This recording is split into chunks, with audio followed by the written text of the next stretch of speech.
So this is a skeletal system, which hopefully will match up with our lab pretty good because we're going to be talking about this tomorrow. But tomorrow in lab and next week in lab, it's mostly about naming the bone. So I'm not going to do a lot of that here. Maybe after your lab and we'll get together, we'll do a review and I'll go over both at one time because they kind of match.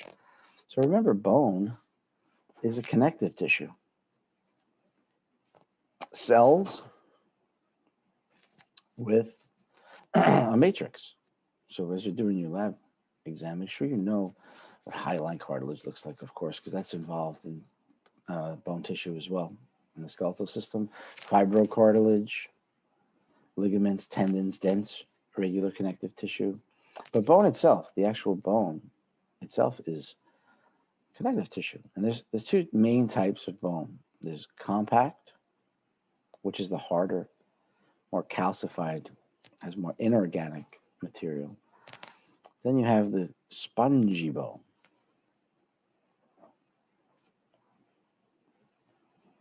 So that's the tissue part. The compact is high in calcium, calcified.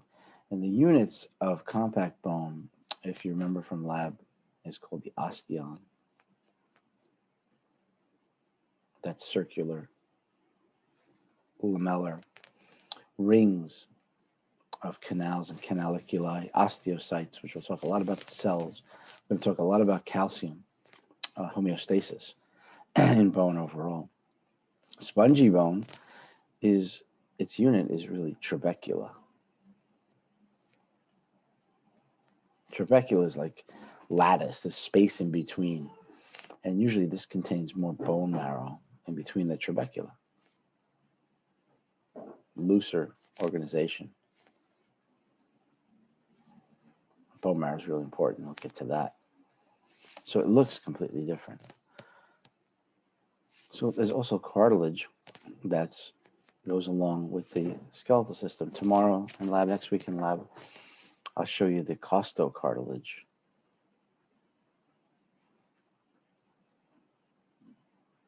Which is made up of hyaline cartilage. And that's on the practical. A lot of hyaline. There's a picture of like smooth muscle. Just an example, but we'll talk about that tomorrow if you want. Hyaline cartilage, not just hyaline, not just connective tissue, hyaline cartilage, which is a specialized type of connective tissue.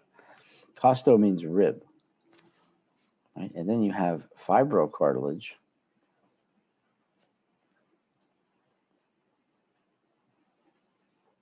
which is between the discs and intervertebral discs. Or it's not in between the discs, it's in between the vertebrae, I should say. So the discs are intervertebral, mostly fibrocartilage. And also the pubic symphysis.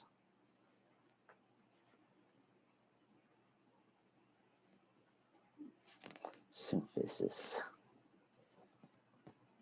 Okay, and then we're going to see articular cartilage, which is also hyaline cartilage.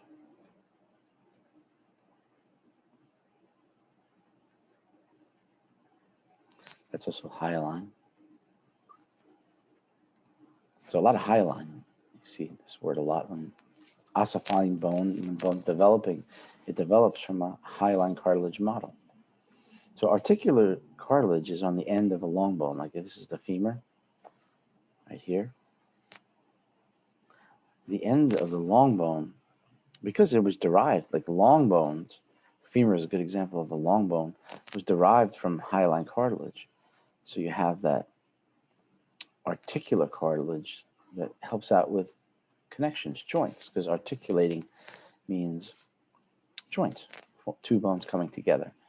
And in a young bone, it also has a hyaline cartilage growth plate until you're done growing, and then the growth plate will disappear. So the hyaline cartilage is the blue. So if you see that growth plate, that means that it's a young person or they're still growing. If there's no growth plate, it's just a line. And they call this also not just growth plate, they'll call it the epiphyseal plate, because you're going to learn that this is the epiphysis of bone and this is the diaphysis of bone. So in a fully grown bone, this is called the epiphyseal line. Okay. So again, skeletal cartilage, which is mostly collagen, always. Any connective tissue is mostly collagen.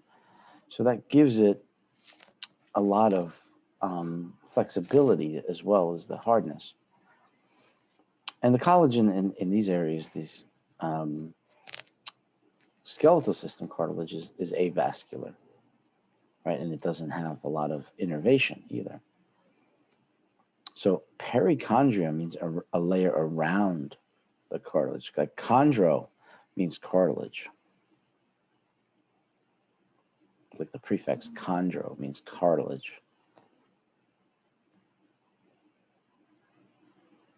And osteo is a prefix for bone. And the cells of cartilage are called chondrocytes, the functional, mature cells, the resident cells, chondro, cartilage. Bone would be osteocytes.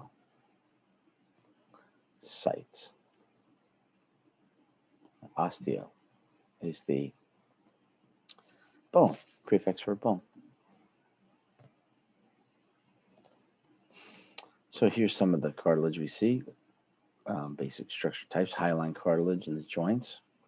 We don't really see elastic cartilage in the skeletal system, though, but you should know that for lab. So the hyaline cartilage provides that flexibility, some resilience, not elasticity, though. No, so there's no elastic cartilage really in the bone. Fibrocartilage, yeah.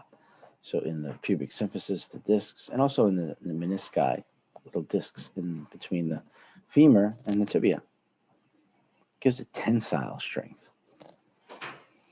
All right, so we're going to go through the bones basically, and the axial skeleton we'll do first in the first half of lab. And axial is all the inside bones, including the rib cage, and down to the sacrum. So everything else is called appendicular because that includes the appendages, really, hips and the arms, shoulders. So what's inside this red is your axial skeleton.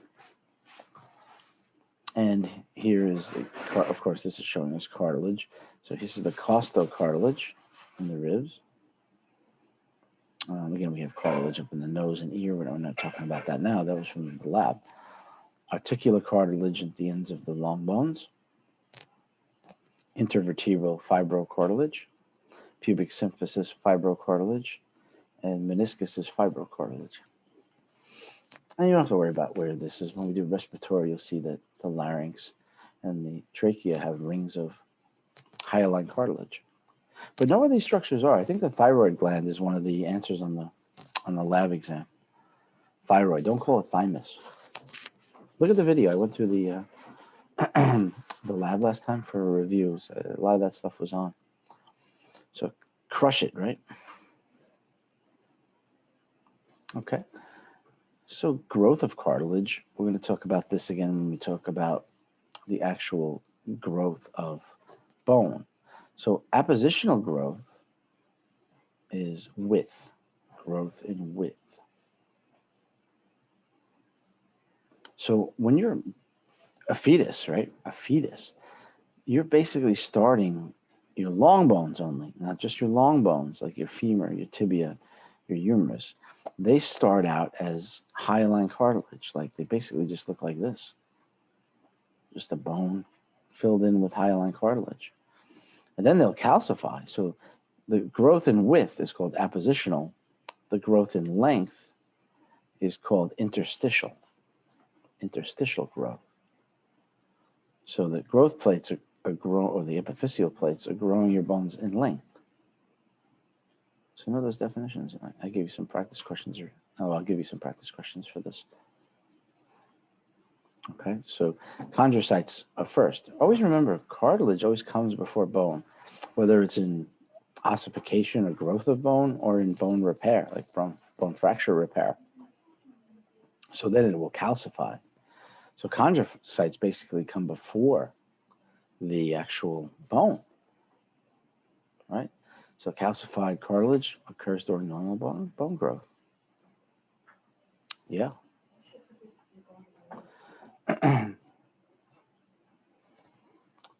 Just see the most important, there they are. Okay, so make sure all the functions were there.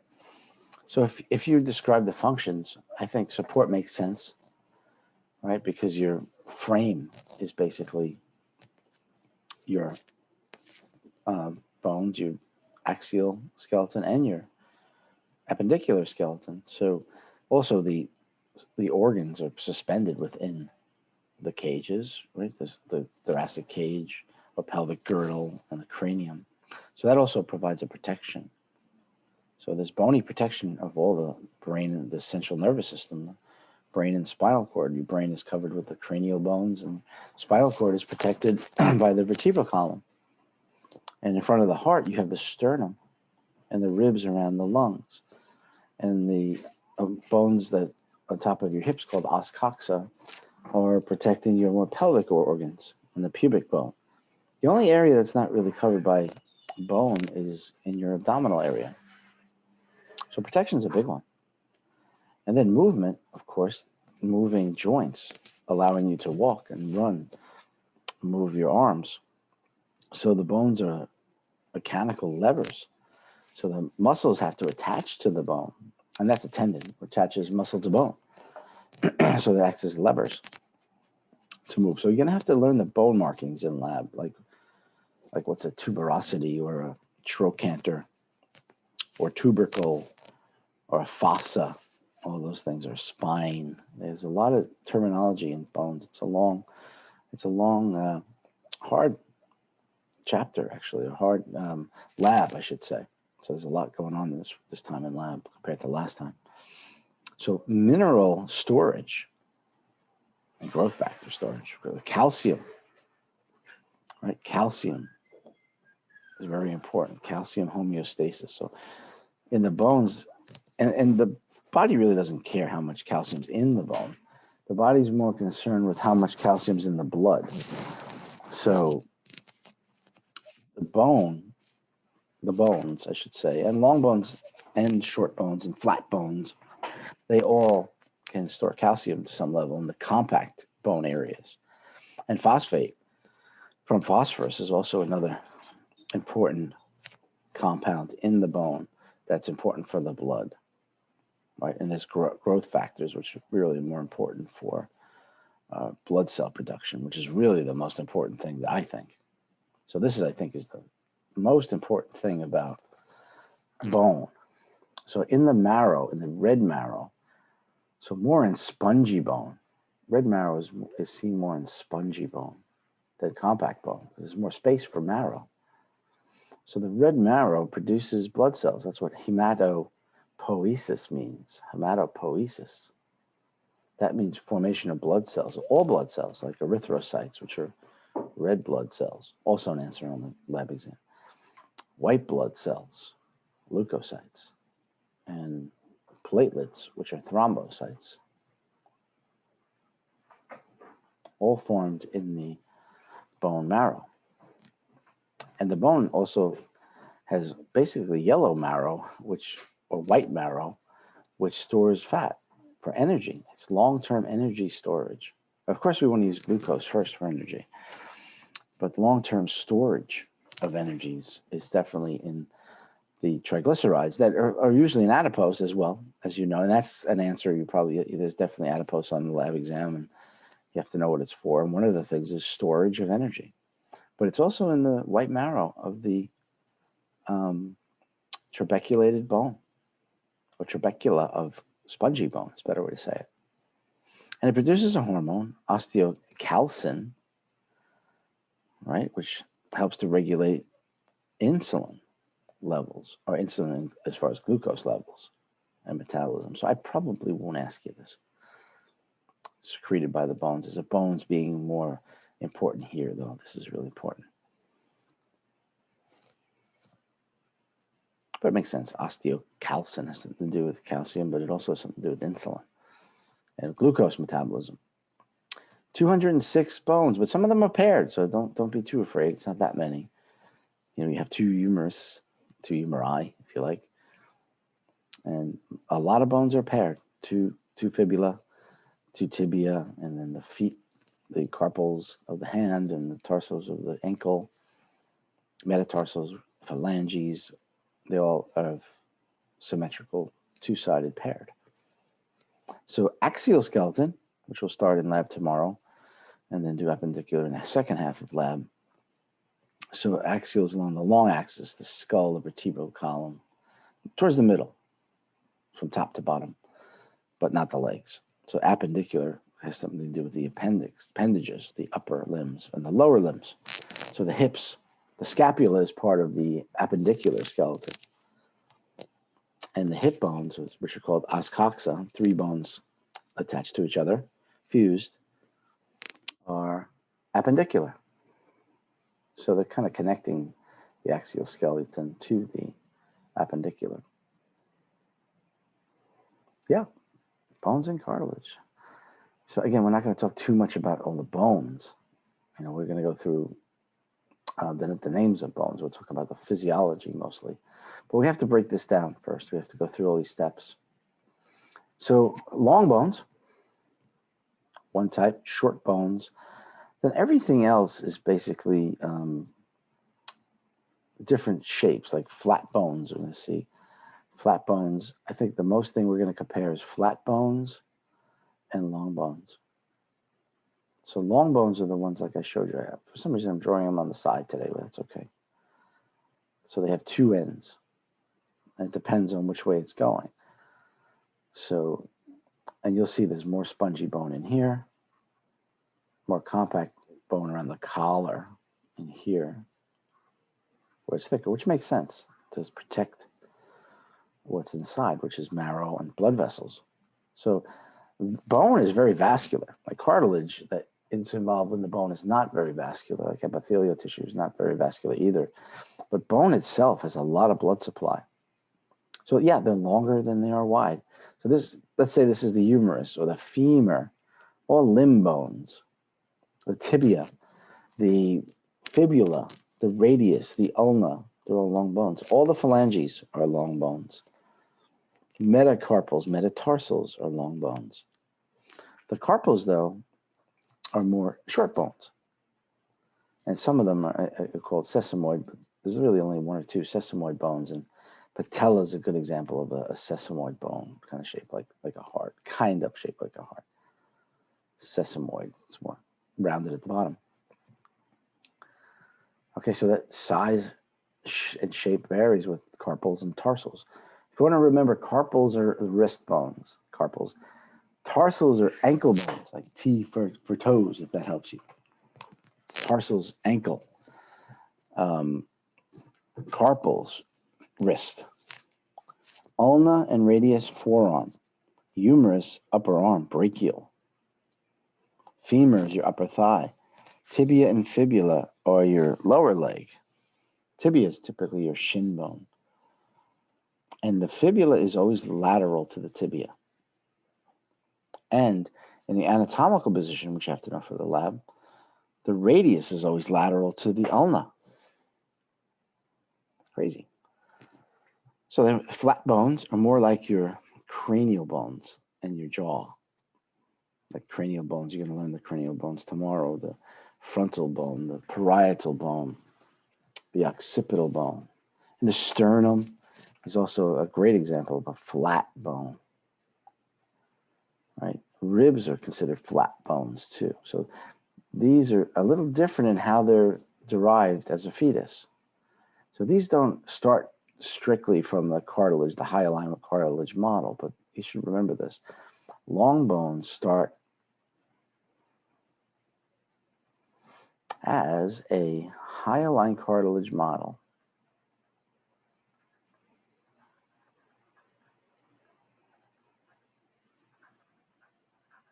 So when we talked about connective tissue, we kind of talked about the derivation of connective tissue, mesenchyme. The irregular bones, you're going to see like the atlas and the axis. The atlas is C1. Make sure you know what that looks like before you end the labs, because that's definitely on the practical. The atlas and axis, the top 2 vertebrae. Complicated shapes. Yeah, imagine how they have to carve these out on every human being. Crazy stuff. Vertebrae also. The rest of the vertebrae, anyway, from C3 down all the way down to the coccyx. Technically, that is a vertebrae. And the hip bones, the os coxa. Keep saying os coxa. There's two of those on each side. So the big flaring bone is called the ilium. Then you have the ischium, which is posterior. And then the pubic bone, or pubis.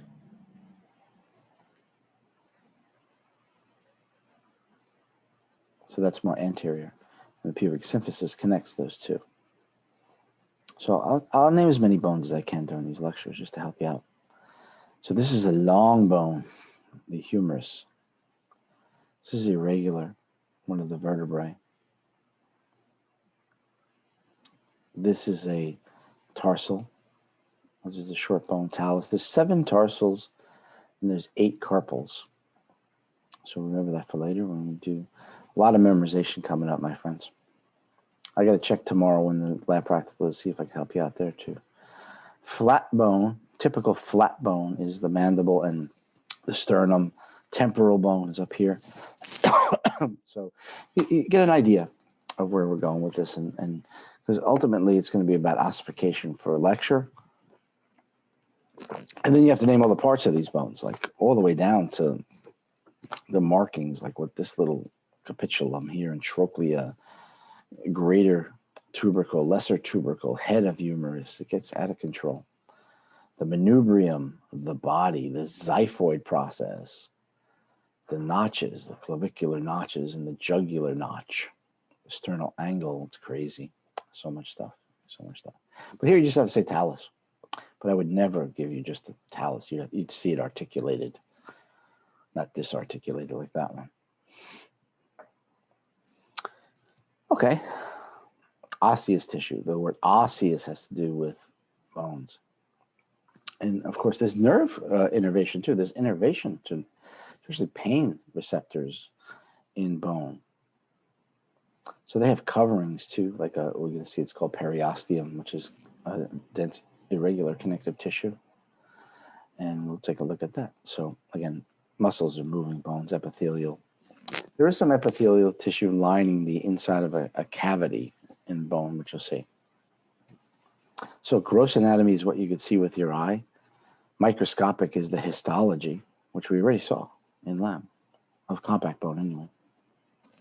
I'm not going to ask you about spongy bone in the lab. And I probably won't ever show you a picture in lecture, either exam anyway.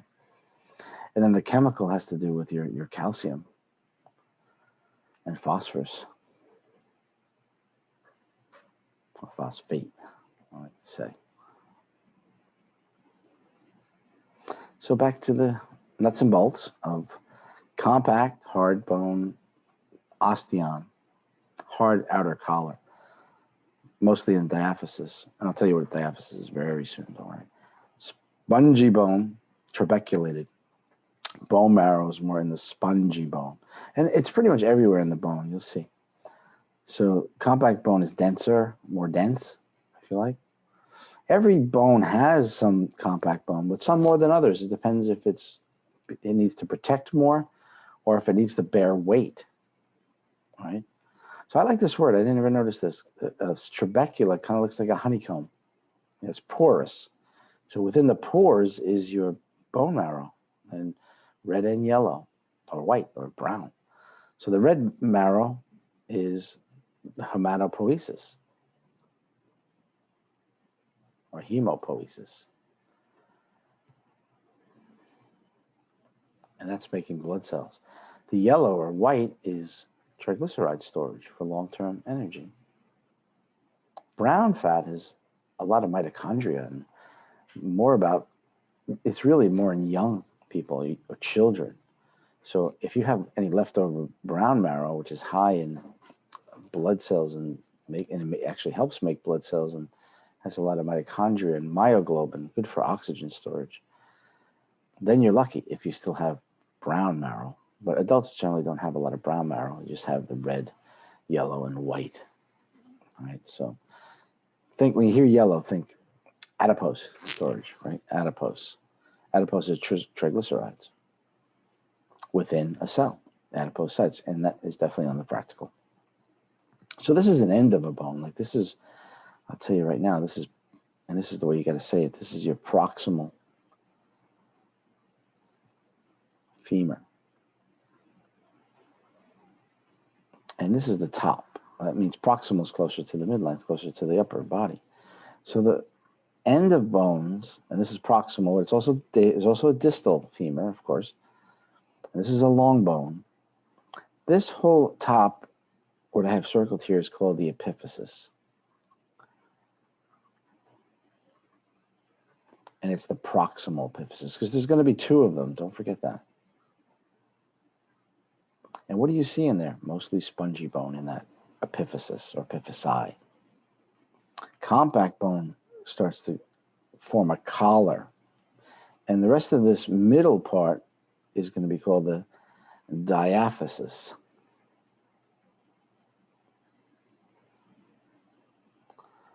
Yeah, diaphysis. Well, it looks like a big word. Epiphysis kind of means on top, though. Epi, right? Epi means top, but it's also on the bottom, too. It's proximal and distal. Very important. So I'm not going to go too deep into the short, irregular, or flat bones physiology, but there's things you need to know, right? There is spongy bone. It's like a sandwich. And like this, the meat in the sandwich is a dip. It's called diplo. It's basically trabeculae. And then the bread is the compact bone. So you probably see a picture on the next page.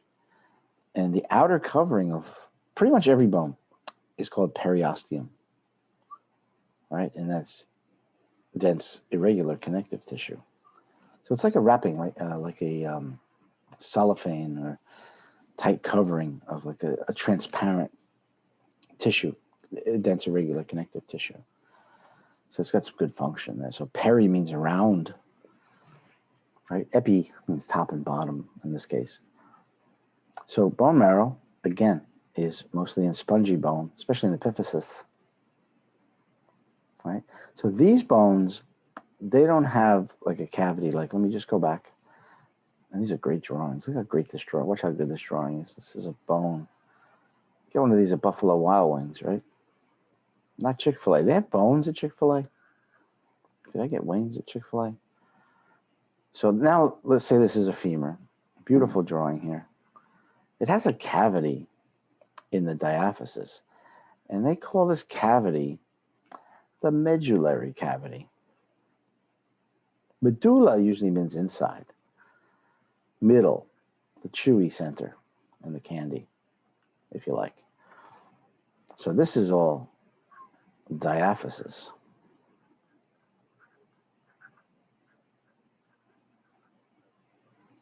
This is your proximal epiphysis. This is your distal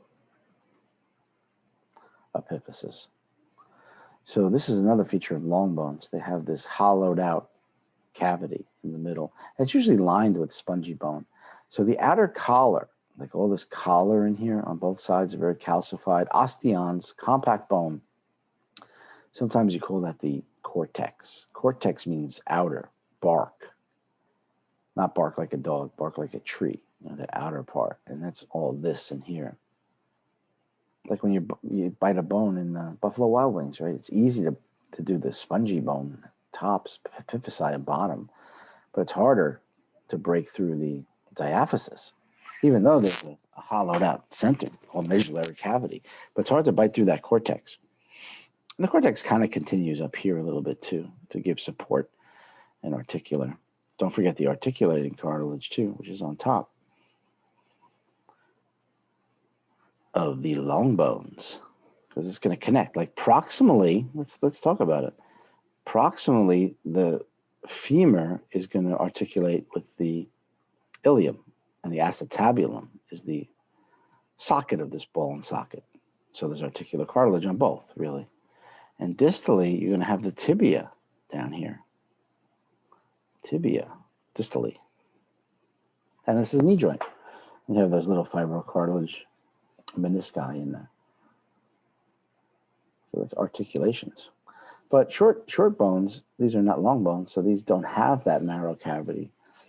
They don't have epiphysis. They don't have diaphysis. But they all have periosteum.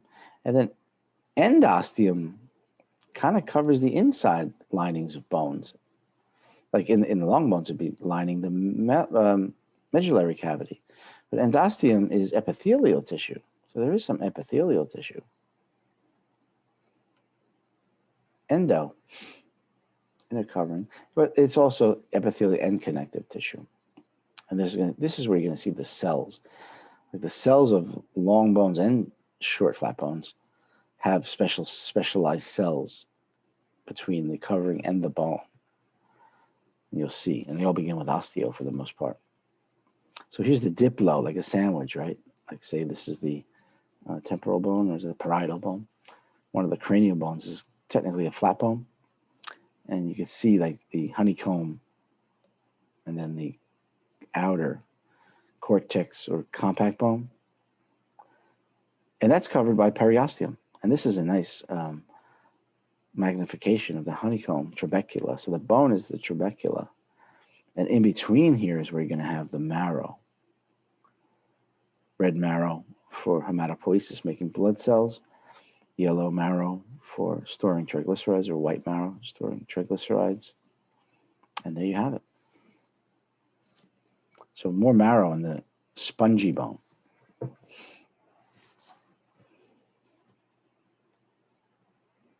So diaphysis and epiphysis. And of course, there's two epiphysi, proximal and distal, and you have to know the difference. So, and tubular shaft, I like that. So it's basically looks like a shaft of the bone, and it's hollowed out.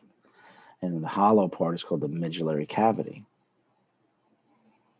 So again, don't forget proximal and distal.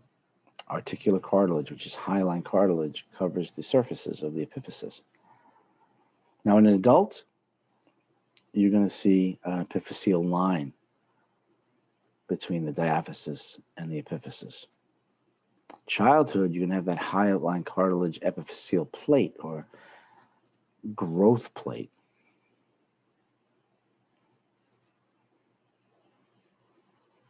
Like I said, the growth in length is called interstitial growth. So as the growth plate proliferates cartilage, it keeps growing in length, like your femur. That's how you get taller. Well, some of us anyway. The femur gets taller, but your humerus are growing as well. Your humeri and your fibula and tibia, they all grow to a certain extent. And then appositional growth is more width, and that happens underneath the periosteum, covering of the bone. This is a nice picture because it shows you everything. Now, this is a humerus, and this is proximal epiphysis. Epiphyseal line, so tell me, is this a child or an adult? And if you just see the line, what would it be? That would be an adult. Right? Then the distal epiphysis is down towards the lateral radius, which is here. Radius will be here. And the ulna is a big bone, which kind of takes up a lot of the lower arm below it. You can't see the end of it because it's in the back. So this is a great shot here because you can see all the trabeculated spongy bone in the epiphysis, a little bit down here too. You can see the opening of the medullary cavity, and you can see the cortex, which is compact bone, remember osteon, strong calcified bone, and the cavity, medullary cavity, is lined with endosteum, which is mostly another connective tissue with some epithelial tissue as well. And you have some marrow too in the medullary cavity, but very vascular. This is not really shown so well here. It's vascular, a lot of blood supply in here. And it's innervated, means it has nerve supply too. When you break a bone, like an arm, humerus, femur, tibia, that is going to hurt. And mostly for good reason, because of all the nerve receptors that are in there, especially pain receptors, protective pain receptors, so you know when something is wrong in a bone. It's deep pain, it's severe pain. Other than that, we have no real need for sensation in the bone when you think about it, right? Except for maybe some pressure, mostly for pain. So this is a slice out of a long bone. Let's say the humerus, like, let me show you. Like if we took a slice of this right here and then brought it under a magnifier, right? This is really good because you can see the articular cartilage here. So this is up towards the top. You can see the osteons. Do you see that in there? If you look close, the compact collar is osteons, and then the spongy bone is more towards the center. And here's that layer of endosteum, connective tissue, and there's some epithelial tissue in there as well. And look at all the blood supply. Remember, this is called the central canal of the osteon. Like this is one osteon. Central canals, which are nerve and blood vessels, arteries and veins.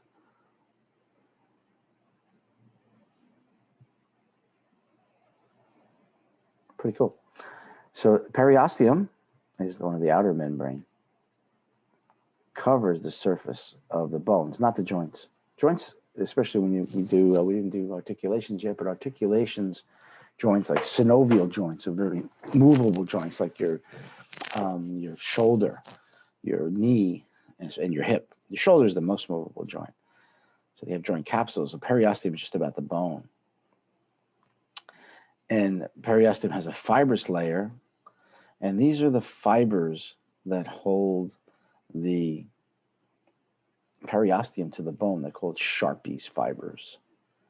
Sharpie's fibers. And osteogenic layer are stem cells that build bone. They build bone, and we'll talk about the cells that are under these layers. Very important.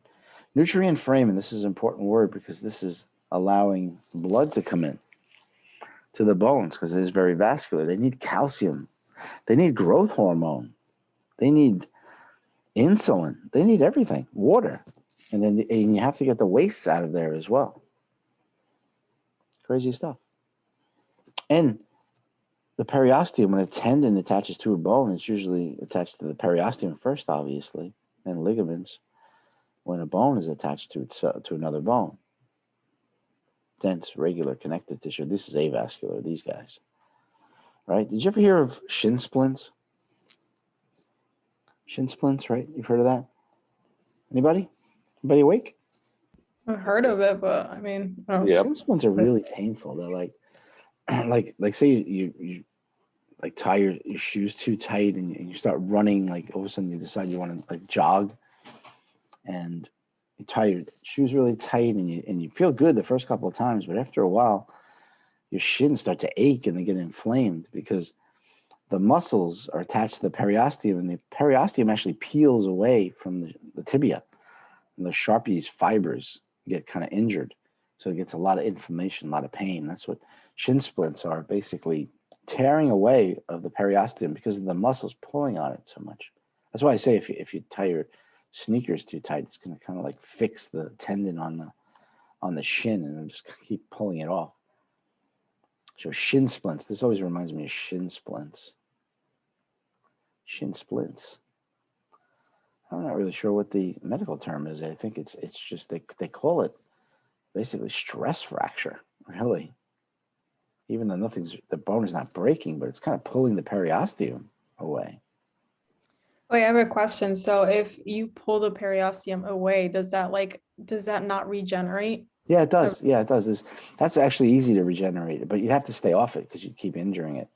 Yeah, that would regenerate pretty easy. Time would heal that pretty fast if you left it alone. Now, if you said, okay, I feel a little better, but I'm going to go running, then you're going to make it worse. And then you don't want it to become a chronic situation where you're going to get scar tissue in there. But if you let it heal, it'll come back fine. You'll be fine. You might have to take like 2 weeks off of running, though, if you really, hurt yourself with it. Very common.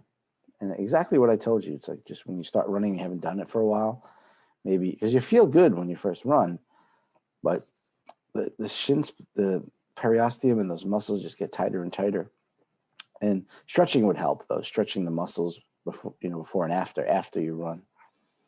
Maybe it'll buy you some more time so you don't get these so easy. That's very common. True that. Endosteum, now that's the inner lining.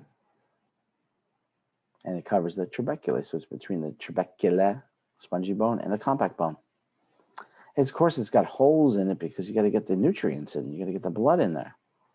All the goodies like oxygen, calcium, insulin, glucose, sodium, potassium. All that stuff has to get in to feed those osteocytes. So there's osteogenic cells. Let's just get this over. What is an osteogenic cell? I'll tell you right now. Let's go through the cells right now because I hate to build up to this. So these are the 3 cells you need to know right here for bone. One is the resident cell. What I mentioned before is an osteocyte. Whenever you see the word cyte, that's a mature cell, a functioning cell, right?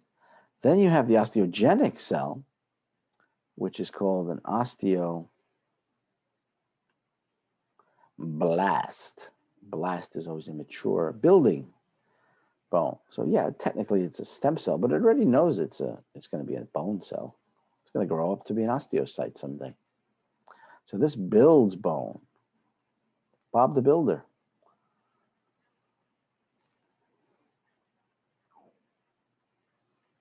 Bob the Bone Builder.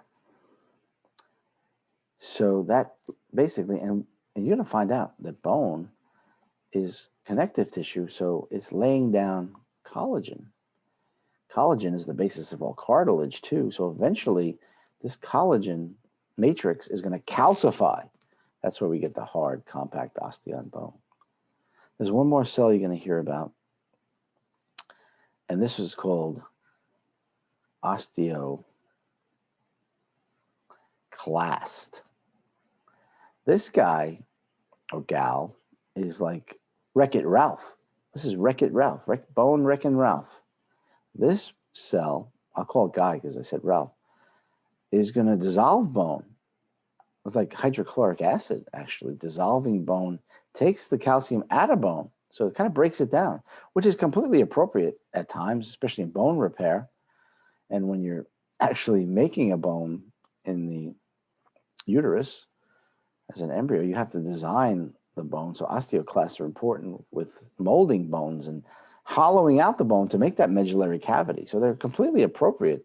But if these things go wild, excess release, you're going to lose calcium in your bone, and the calcium is going to go into the blood. And these are really important because I said before, the body really doesn't care about how strong your bones are. They're more concerned about your body's more concerned about homeostatic calcium levels.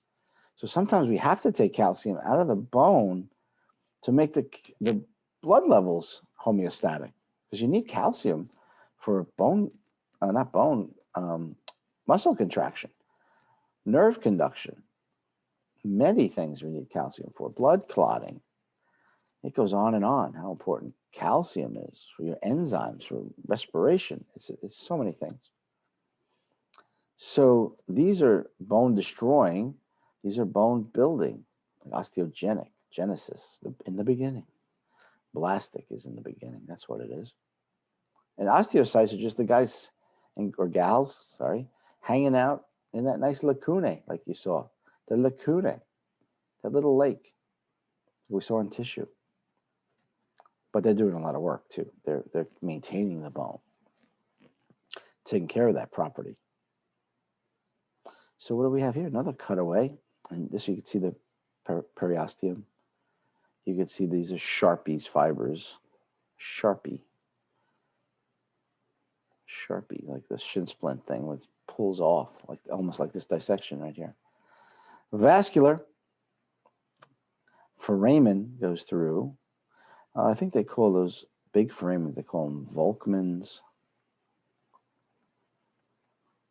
canals, because you got to get the blood in, right, into the bone, and it comes from one of the large arteries of the leg, the femur.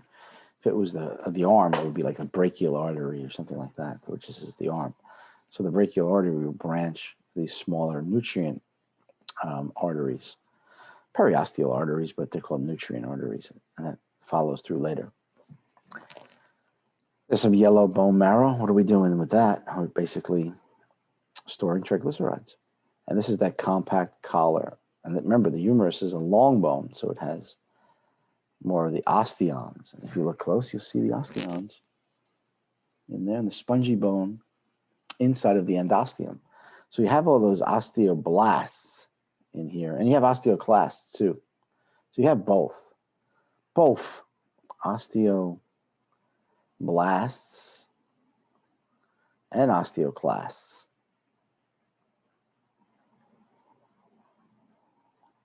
Wreck-It Ralph, osteoclast. Bob the Builder, osteoblast. Same thing here though too. You also have that outside. You have osteoblasts out here too. Mostly osteoblast on the outside though. Because sometimes we have to grow the bone and heal the bone. So remember, appositional growth is width, interstitial growth is growth in length. How do you guys remember all this stuff? It's crazy. So here's where I live. I love talking about this because this is, you're making you're making red blood cells, all kinds of blood cells really. But red blood cells in particular because they're carrying oxygen. No nucleus. Red blood cells are anuclear. All they do is carry oxygen on the hemoglobin that's inside. O2. Bring it to the tissue from the heart, which got it from the lungs, the blood. So this happens in the red marrow. And of course, that's in spongy bone, mostly trabeculated cavities. The honeycomb, or the diplo, the middle of the sandwich.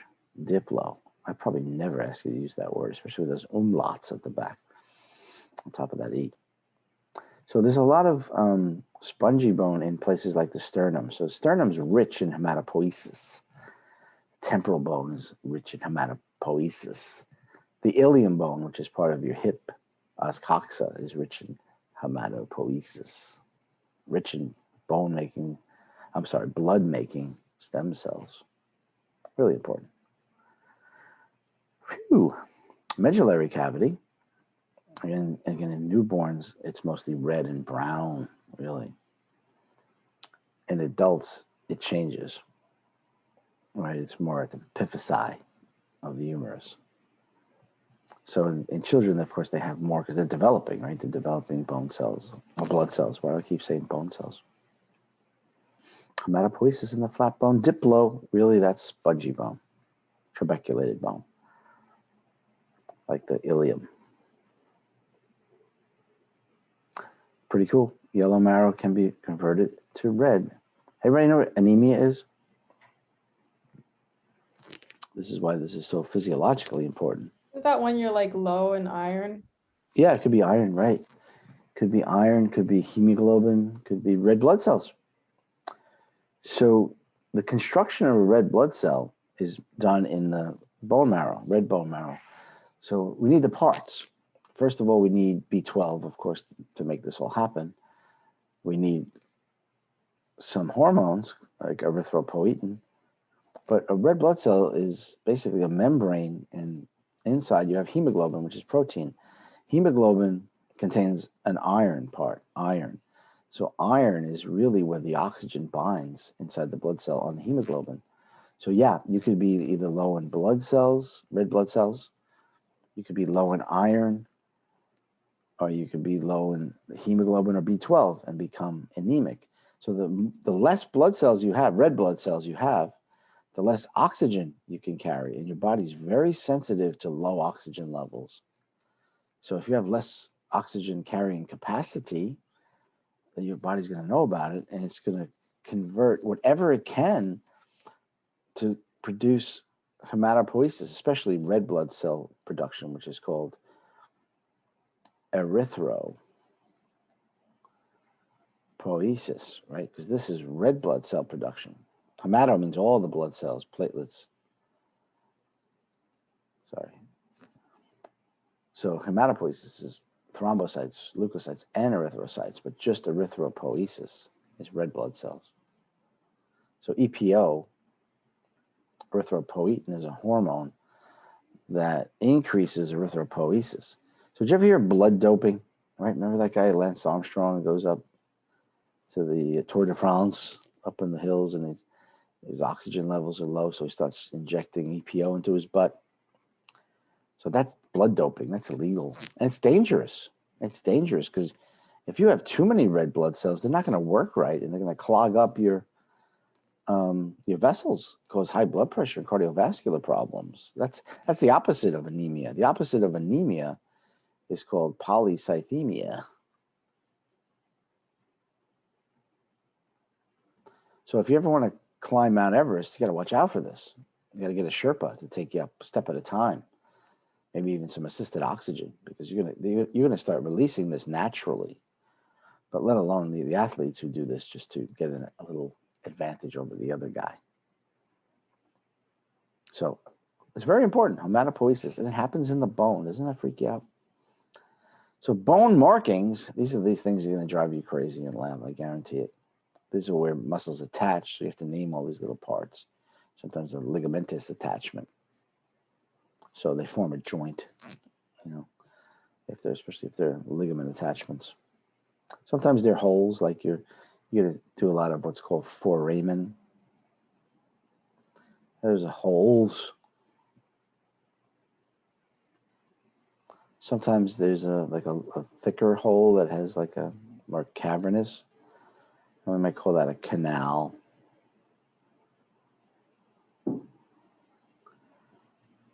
And another type, that's more of a cave. And there's a little thicker walled canal is called a meatus. Those are holes, just examples. And there's so many things, so many other things. I could write all over this. This is all the stuff you have to learn in 2 weeks. Time. Sometimes it's projections, and you'll see why that is when you really look at the bones and you look at the processes. You know, a lot of times you use the word process, spine, fovea, right? Depressions. You're never going to say depression. You'll probably just say fossa or sulcus. Different words you're going to hear. So the hole is the foramen. The canal could be called canal or meatus, which you'll see. So nerves pass through there, like cranial nerves, which you're going to learn all of those before your summer starts, and blood vessels.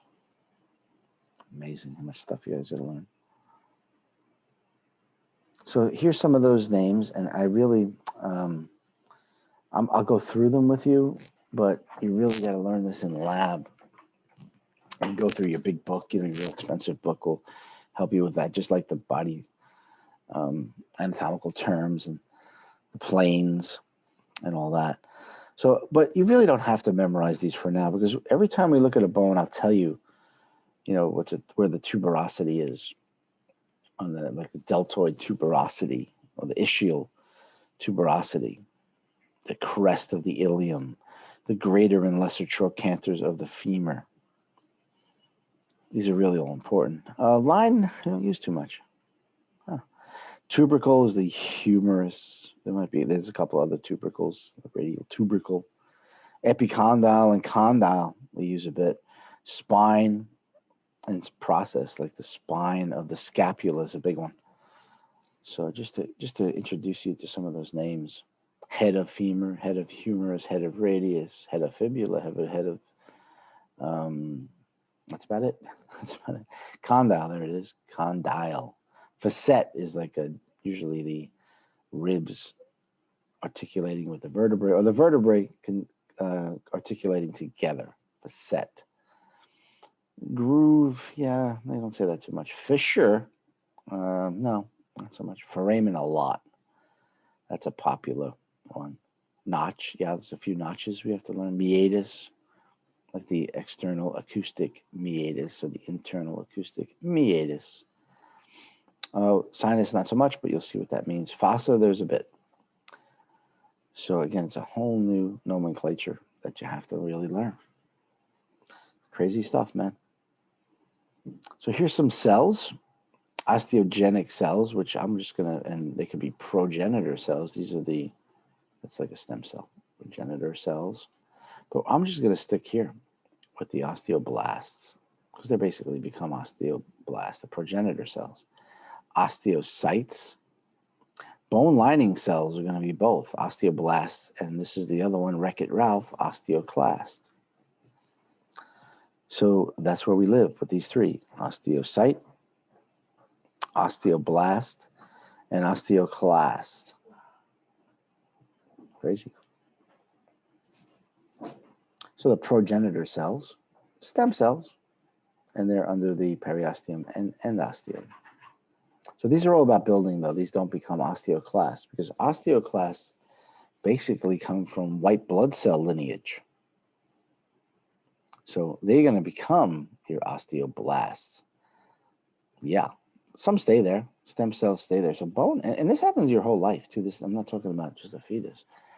So bone is pretty regenerative itself. But remember, it always lays down cartilage first and then calcifies to become bone. Excellent. Osteoblasts, and they secrete the matrix, which is osteoid, which is mostly this collagen, connective tissue.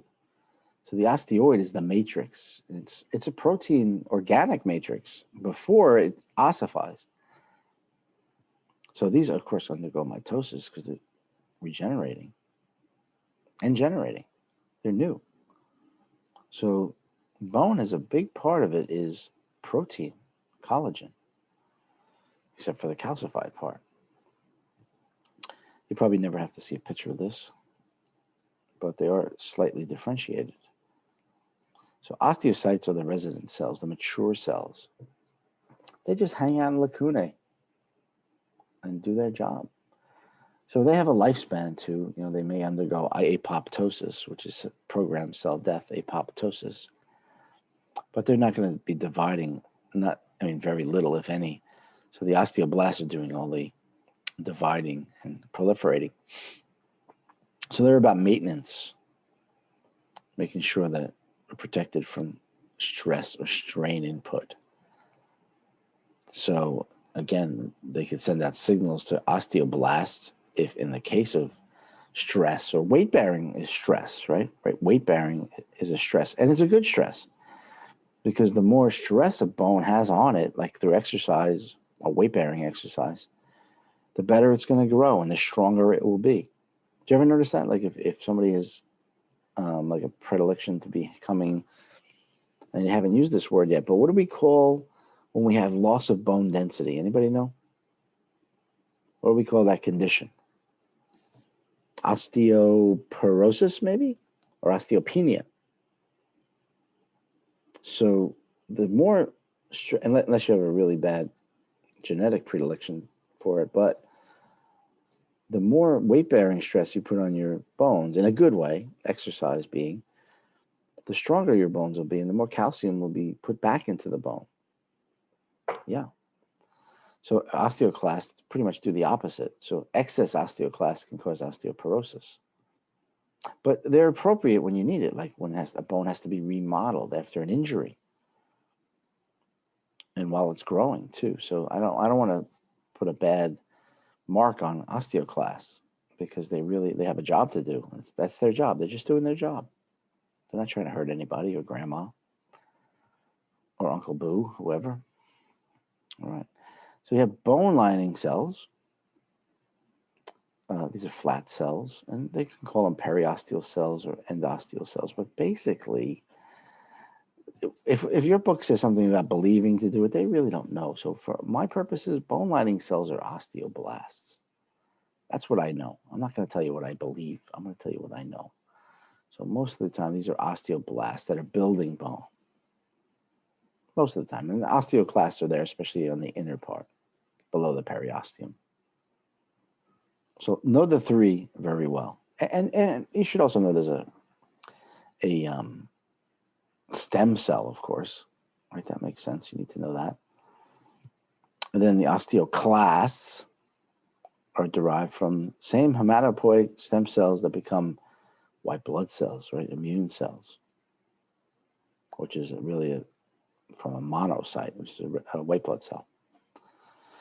Ugly cell, giant, multinucleated with a ruffled border. You got to see these things. Maybe there'll be a picture of it.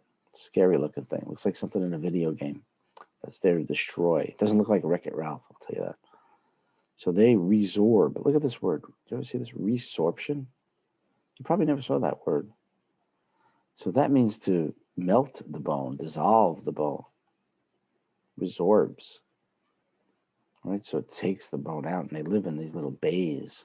Completely appropriate, though. This is not a disease here. This is what happens in normal bone. So there's an enzyme, really, but it's a hydrochloric acid too. That dissolves anything. Yeah, so it's really important that it has its positive things. Seal off from surrounding matrix. So it stays to itself.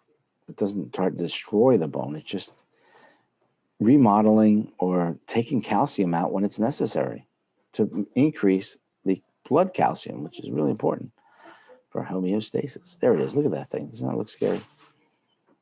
Osteocyte looks like an ant. You know, we saw this in lab. When you look closely at the compact bone, osteocytes in lacunae. Lacunae means lake. Lake Lacunae. I went to camp there.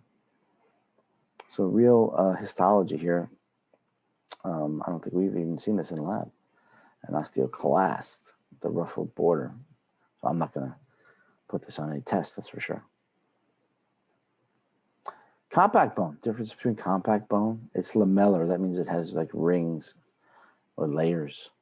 The osteon is the unit of compact bone, or the haversian canal, or haversian system, I should say. Canal, like the central canal or the haversian canal in the center. And the canaliculi connects the central canal to the osteocytes in the lacunae. So you have the interstitial versus circumferential lamellae, which you really don't have to know for lecture or lab, really. You just have to know its rings of lamellae, like the rings of a tree. Really, if you cut a tree and look at it down in the cross section, you see those rings. So this haversian system, not sure what haversian came from, it's the unit of compact bone. And it has that long axis, and the middle is an empty area called the central canal. So this is very strong bone. There is collagen fibers, but not as much as in other areas of bone. This is more compact, calcified bone. Very good at handling stress and twisting motions. Of course, there's an end point where it will fracture if pushed. So bone salts are calcium phosphate and calcium carbonate, which is really calcium, calcified minerals that are inorganic. This is just a kind of like cartoon of side view of a osteon. So you can see all the vessels in there. You have nerve fibers too. So it's innervated veins are blue and the red arteries. So it's innervated and vascular all the way to the osteocytes. And you can see the way it's circumferential lamellae. And then you have the collagen fibers in between, giving it some strength. So there's mixed in. But make no mistake, this is mostly calcified salts. More than 60%. So less than 45% or so are collagen, organic, flexible protein. But it's there and it's important. Okay, so you have the canals and canaliculi, which start at the haversian canal and run through the core of the osteon. Blood vessels and nerve fibers in that central canal. These are the canals that come through the periosteum to the endosteum, Volkmann's canals. So that's helping getting the blood supply into there. So that's a big connection or network of blood supply. So perforating canals are the ones that come in from outside the bone. Well, I'm sorry, the blood comes in from outside the bone into the perforating canals. The vessels are part of the bone. So kind of repetitive canals and canaliculi. Lacunae is where the lake that the osteocytes stay in, and that is extracellular fluid, really. And the canaliculi connect the osteocytes to the central canal, or haversian canal, that could be called too. Look at this, osteoblast secreting the bone matrix, which basically is collagen at first. So don't worry about the gap junctions there. Matrix is going to harden, but it hardens because it calcifies. Yeah.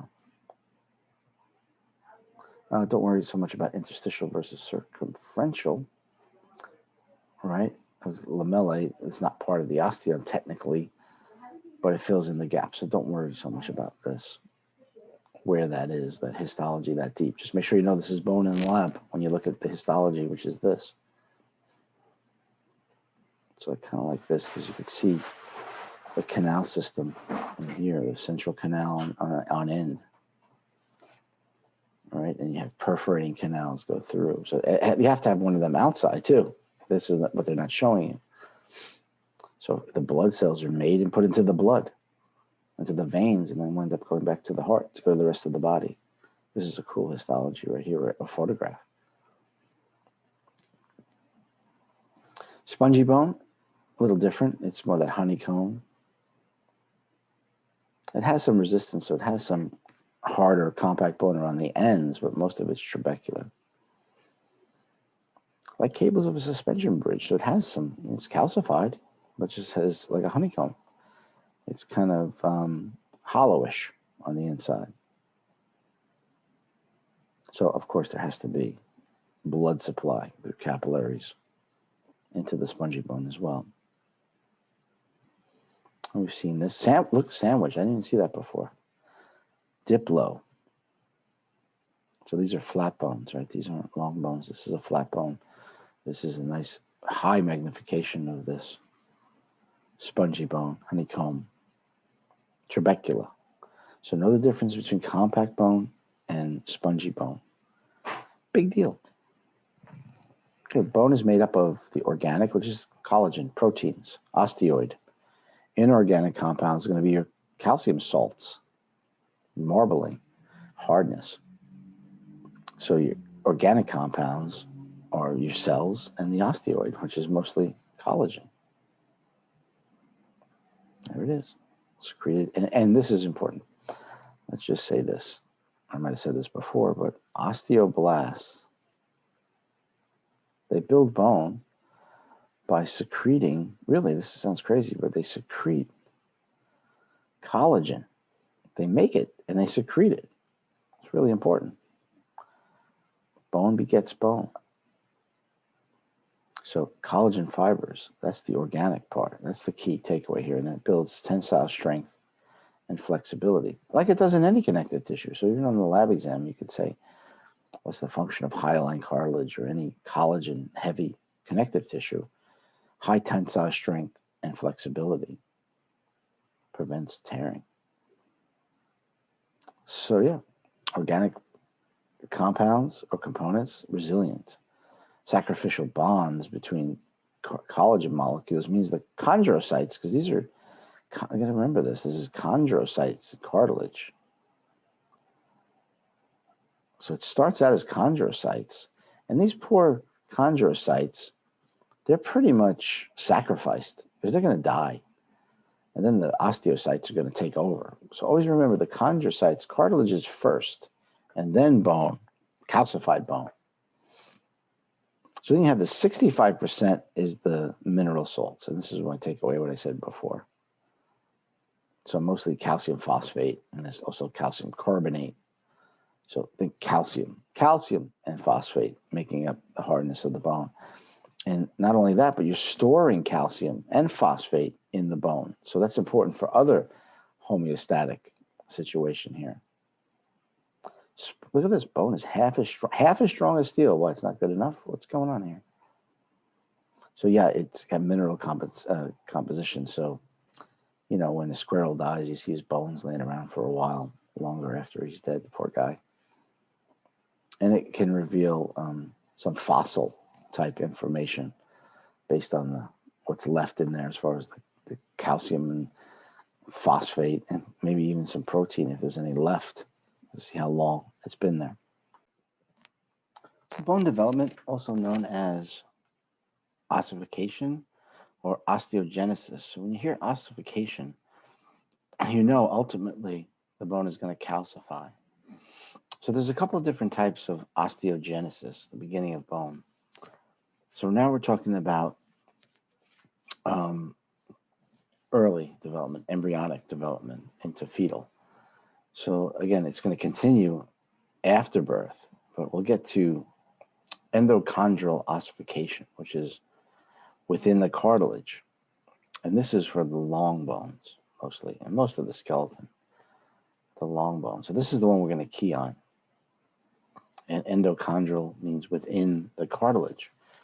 Intramembranous is more about that diplo bone or that spongy bone or flat bones, we'll say, and irregular bones and short bones as well. So we're going to key on this. We're really going to get to know this one. That'll be the one that's on the test. So they start as a hyaline cartilage model.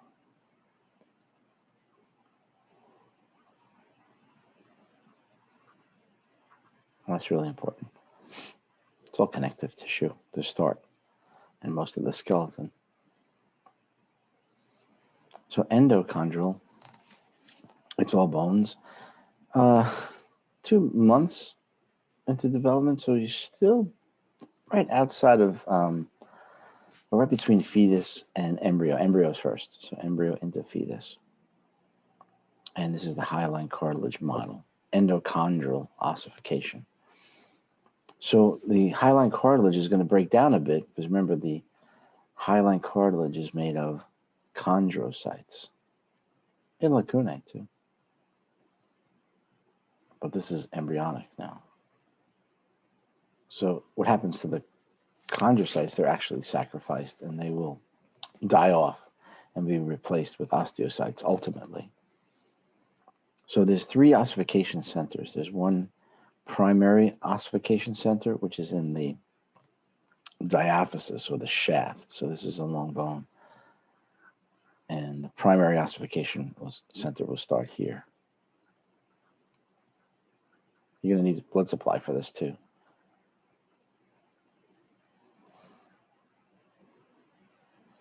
And it all starts with mesenchymal cells, which is the stem tissue for connective tissue. Remember, bone is a connective tissue, so it all starts from mesenchyme to cartilage in the long bones, and then to ossified bone. So, of course, osteoblasts have to take over once the chondrocytes are sacrificed. And there'll be 2 more ossification centers in the proximal epiphysis, will be your secondary ossification center. And then there'll be another secondary ossification center on the distal epiphysis.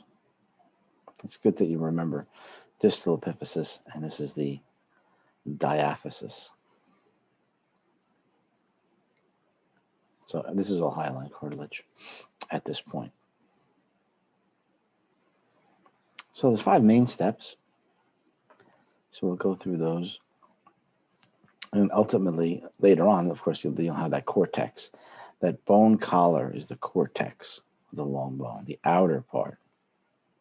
I like the word cortex because when you look for fractures, you'll see if there's a break in that cortex. Okay, so the central cartilage is going to calcify, and then you'll develop the medullary cavity. This is where you're going to need osteocytes. Osteoclasts to do their job. Wreck-It Ralph.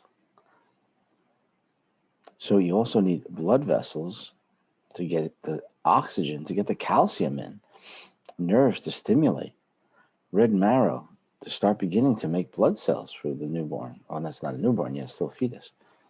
And of course, your osteogenic cells, which become osteoblasts, and your osteoclasts. Really important. And technically, the outer part of this growing bone, if this is cartilage, it's not really periosteum yet. It's called, this is where this is important, it's called perichondrium,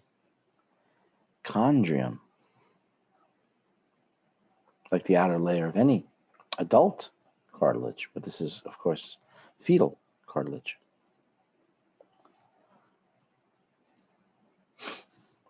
So the diaphysis is going to elongate, and then the medullary cavity will form.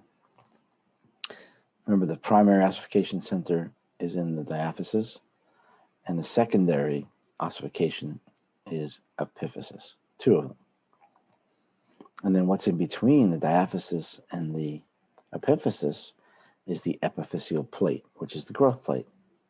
Sometimes we call that area, like here, I'll say this in case this comes up, the area between the epiphysis and diaphysis, sometimes we call that the metaphysis.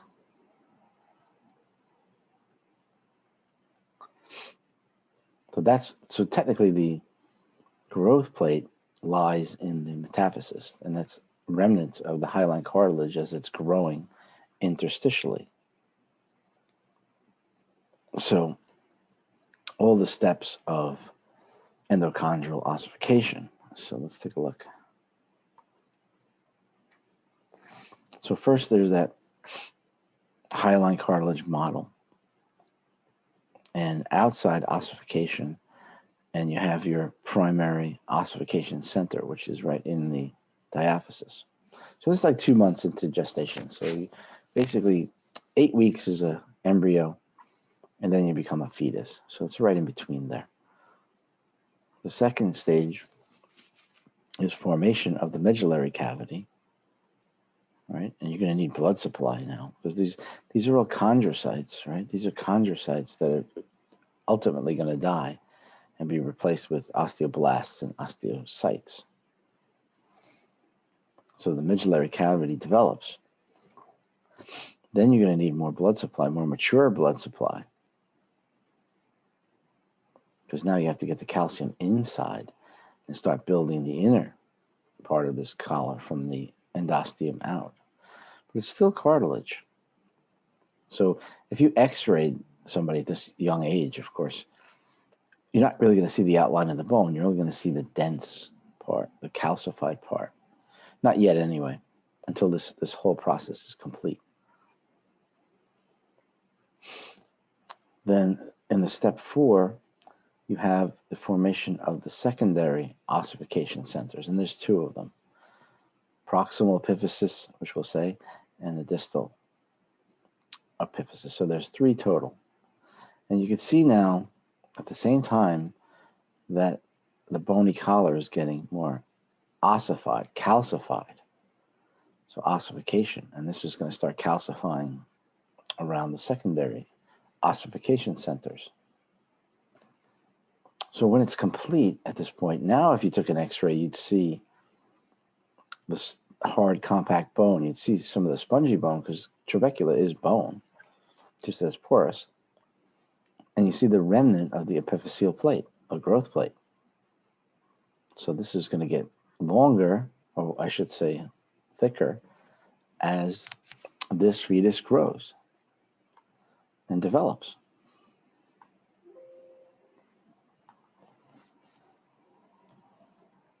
So that was endochondral ossification. Got through that pretty quick. I have narrated PowerPoints that you have on Blackboard, just to keep going through if you just want to go through that. This way you don't have to go through this 2.5 hour lecture.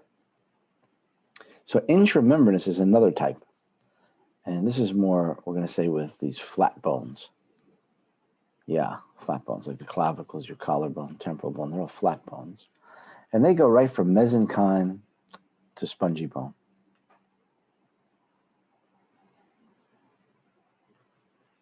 Still have a hard cortex, but this is trabecula mostly. There's no osteons. But the osteons are not as organized as you see in compact bone. But there's calcium. So again, I'm not going to really go into this. We'll just do this quick. Mesenchymal cells, which are cartilage, they become osteoblasts. So again, you're sacrificing the cartilage cells, or the mesenchymal. Sometimes in lab, I showed you probably embryonic tissue, which is mesenchymal cells, embryonic bone tissue, but I won't ask that on the exam. Osteoid, of course, the proteins has to be laid down. Then you have that woven bone, which is trabecula. And that's where you're going to see the diplo and all the spaces for the marrow. Right? So this is the mesenchymal tissue. Again, I'm not going to ask you this on lecture or lab, really. But there's a different ossification. You have ossification centers everywhere in this spongy bone. So it's laying down that trabeculated matrix, which is a different conformity than you see in endochondral ossification. So make sure you know endochondral ossification very well. So again, intramembranous starts as mesenchyme, not hyaline cartilage model. And ultimately, you have that sandwich-looking diplo with the collar, plate of compact bone. And eventually it'll have a periosteum as well, covering. So now after you're born, it continues to grow, right? For, I guess, females, the growth plates fuse and you stop growing in height, probably 18, 19. It depends, though, not always the same. Men, boys, a little bit later. Their plates will fuse much later. So you have growth spurts due to testosterone and estrogen. So the steroid hormones peak at puberty, really, and you get a very large spurt. Then that continues, and then you get another large spurt, and then you stop growing. And that'll show the end of the growth plate formation, and you'll see the epiphyseal line. But even after the growth plates, or epiphyseal plates, same thing, stop growing, you still have width growth, appositional growth. And that's more about growth hormone.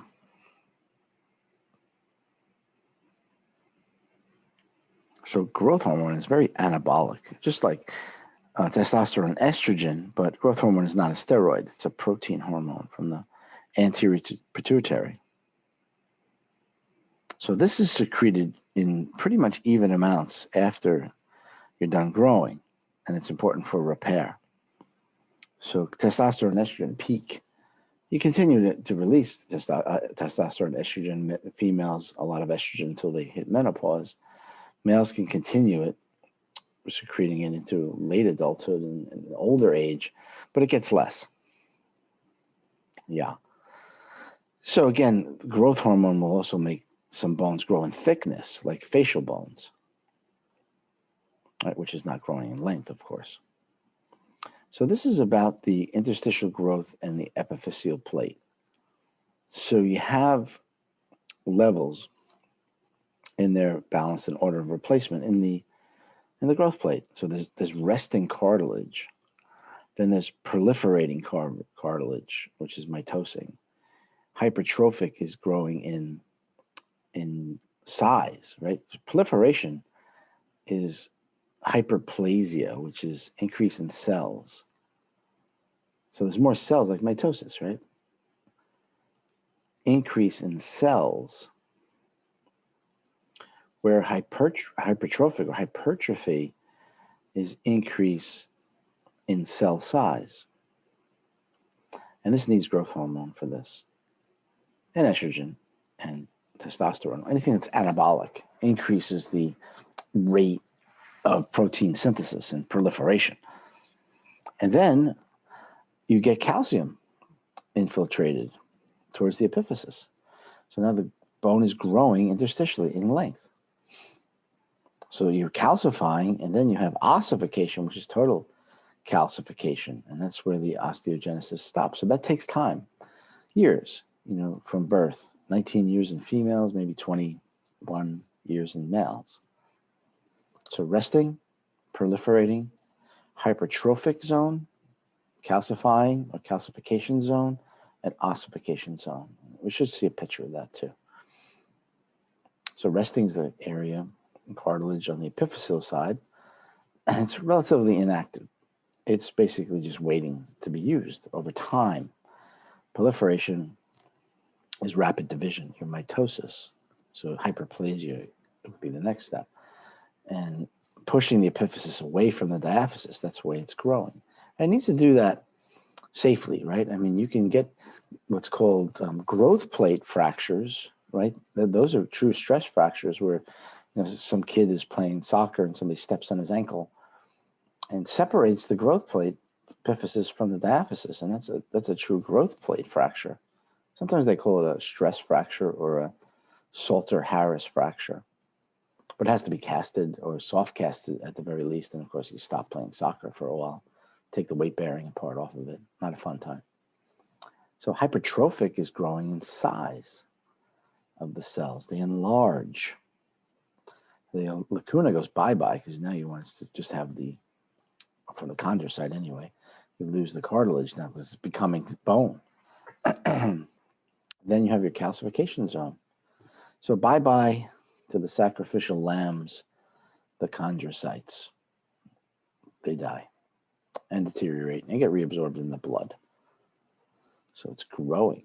the ossification zone. Again, just know that's the zone where ultimately the epiphysis is going to be replaced by spongy bone with marrow. And the medullary cavity, of course, has to get bigger as the bone is growing in length. So here you need osteoclasts for that as well. Spicula is like the end of the trabeculae. Those spicules when you look at the histology. So here are the zones. Like this is a knee. Here's the femur. Here's the distal growth plate of the femur in here. This is the joint. You can't see the kneecap here at all. You don't see the kneecap. This is a, anybody know how old? Does it show anything? It's young. This is young. So we're looking at the proximal tibia from top to bottom, resting, proliferating, hypertrophic, calcification zone, and then your ossification zone. So it's kind of pushing the epiphysis up if you're looking at this. So growing from the epiphysis down. Very cool. Remember, 2 ossification centers. That was endochondral ossification, of course, because this is a long bone, hyaline cartilage model. And don't forget, you're going to be left with articular cartilage along both of these. It's a remnant of the hyaline cartilage model. So let's say this is like a 3-year-old or something in that age group. So as you're getting into adolescence, your epiphyseal plate thins and then it's replaced by bones. So now you have an epiphyseal line, right? So again, females a little bit earlier, and males, of course, these numbers vary greatly depending on your growth spurt and your hormonal levels and maybe some genetics. So widening is the appositional growth. Growing in length is the interstitial. So it really needs weight-bearing exercise. So stress again on a bone is good. There's something called Wolff's Law. And this is about having weight-bearing stress will strengthen the bone. So the more stress on the bones, gravitational stress, weight-bearing stress, the stronger the bone, the more the bone will develop strong. Like an astronaut, right, who goes into outer space with 0 gravity for even 6 months is going to have significant bone loss and osteopenia. Like osteopenia could lead to osteoporosis, or osteoporosis is a form of osteopenia. That's decrease in bone density.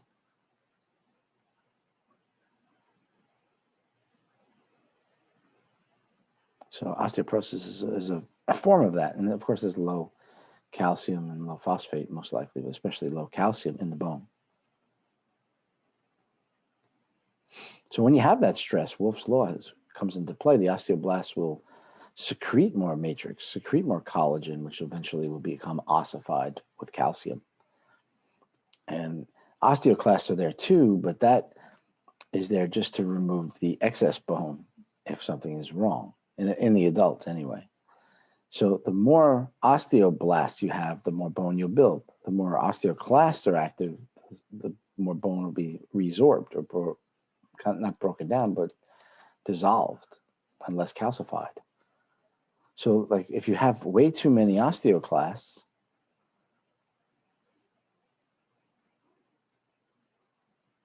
and low osteoblasts, you wind up with something like osteoporosis, which is a form of osteopenia. So again, it's a good time to bring that up when we're just talking about the strengthening and growth of the bones. So remodeling during youth, of course, the osteoclasts come into play on this. They have to help shape the bone, help make the medullary cavity the way it is, nice hollowed out like a canoe. So that's really important. So of course it's growing in width and it's growing in length. So it's always being remodeled. And that's the job of the osteoclasts, really important. So they're completely appropriate for something like that. So growth hormone probably the one hormone that's really important for bone your whole life, I think. But of course, especially as you're growing, infancy through childhood. So it's anabolic. Builds up protein. It's building up. Thyroid hormone is also anabolic when it comes to building the proteins of bone. So anabolic usually refers to laying down collagen, making collagen, building that protein. So thyroid hormone is anabolic. It's important, but not as important as this, and not as important as these. These steroid hormones secreted from the testes in males and ovaries of females. Big spurt at puberty, and you'll have growth spurts until you're done growing. So usually when you have a massive growth spurt when a female is 18, 19, or a male is 20, 21, that's usually going to signal the end of your epiphyseal plate. So it stimulates it to grow fairly fast at times. So your growth spurts have a lot to do with estrogen, and stopping growth has a lot to do with estrogen and testosterone. So if you have deficits like low problem with your pituitary, low growth hormone, or problem with your gametes, your gonads, I should say, your testosterone and estrogen producing cells of the ovary and testes, you may have some type of bone deficiency or abnormal skeletal growth. And of course, you're going to need vitamin D, especially vitamin, I'll say this now, vitamin D, especially vitamin D3, because vitamin D3 helps with absorption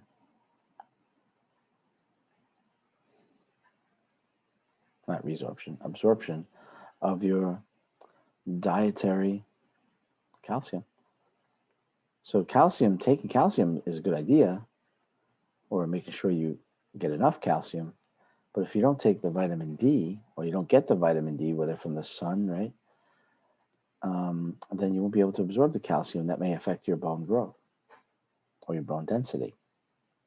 So that's really important, right? And remember, absorption of calcium is that simple columnar epithelium of the intestine. So that's an answer on the lab practical as well. Simple columnar, with or without microvilli. Bone remodeling. 5 to 7% of bone mass is recycled each week. Wow. So it takes 10 years for compact, 3 to 4 years for spongy bone. Yeah, no wonder why those fossils work so well. I'm not going to ask you that. But bone remodeling is a big deal. Okay, and deposit, taking the bone out, or the calcium out, is resorption. Let's put that down here. This is important. Removing calcium is resorption. And this is going to be osteoclast. Bob the Builder will do that. So this is going to increase your blood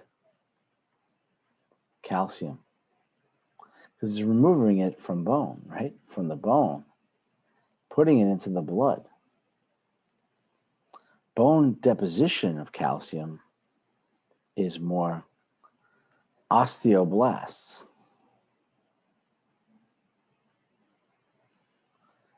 Bob the Builder. And that will lower your blood calcium. So let me tell you right now, just to get some repetition, to get the reps on this. This particular activity of removing calcium, reabsorbing calcium from the bone, increasing blood calcium, is mostly done by a hormone called parathyroid hormone, which is released from the parathyroid gland. And you'll see that soon. Okay? Just 1 second, I just hear some noise in the background. Let me just get rid of that.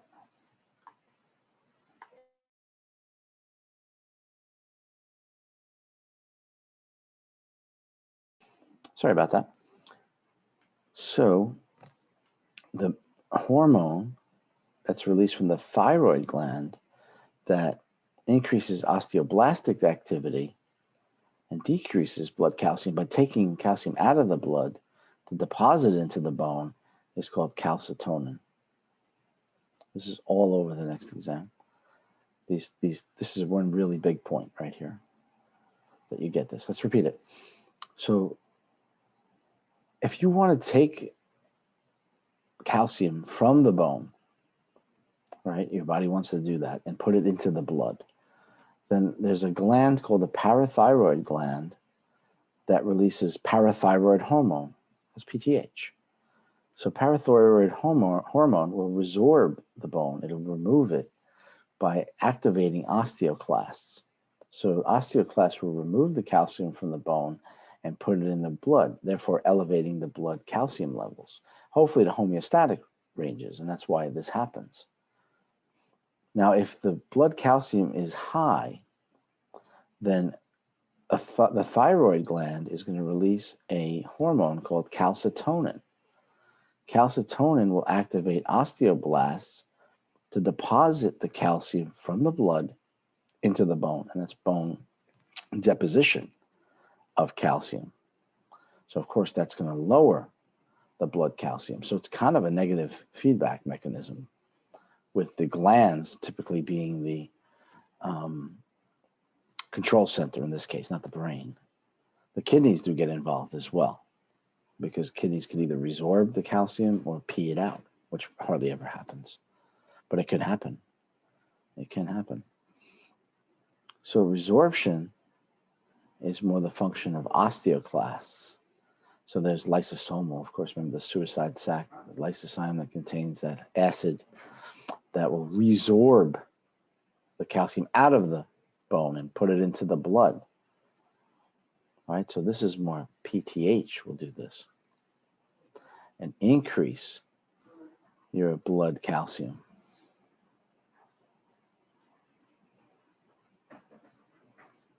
Now I keep writing calcium as Ca, ionic calcium. So osteoclasts, because they're from macrophage lineage, white blood cell lineage, they take the mineral out of the matrix. And of course, the dead osteocytes in the process. So digesting it. So activation of osteoclast has to do with parathyroid hormone. And also other lymphocytes as well. So that's good to know. Other white blood cells like lymphocytes or T cells. T lymphocytes. It's always a capital T. So it's like it's an immune cell, but it's not an autoimmune situation. This is specific for this job because it's an osteocyte. It's a bone cell. It's osteoclast. So new bone matrix is set up by osteoblasts. So that's building it, building the osteoid. And then later calcification to mineralized bone. So just again, let me just repeat for osteoblastic activity, if the blood calcium levels are high, calcitonin is released from the thyroid.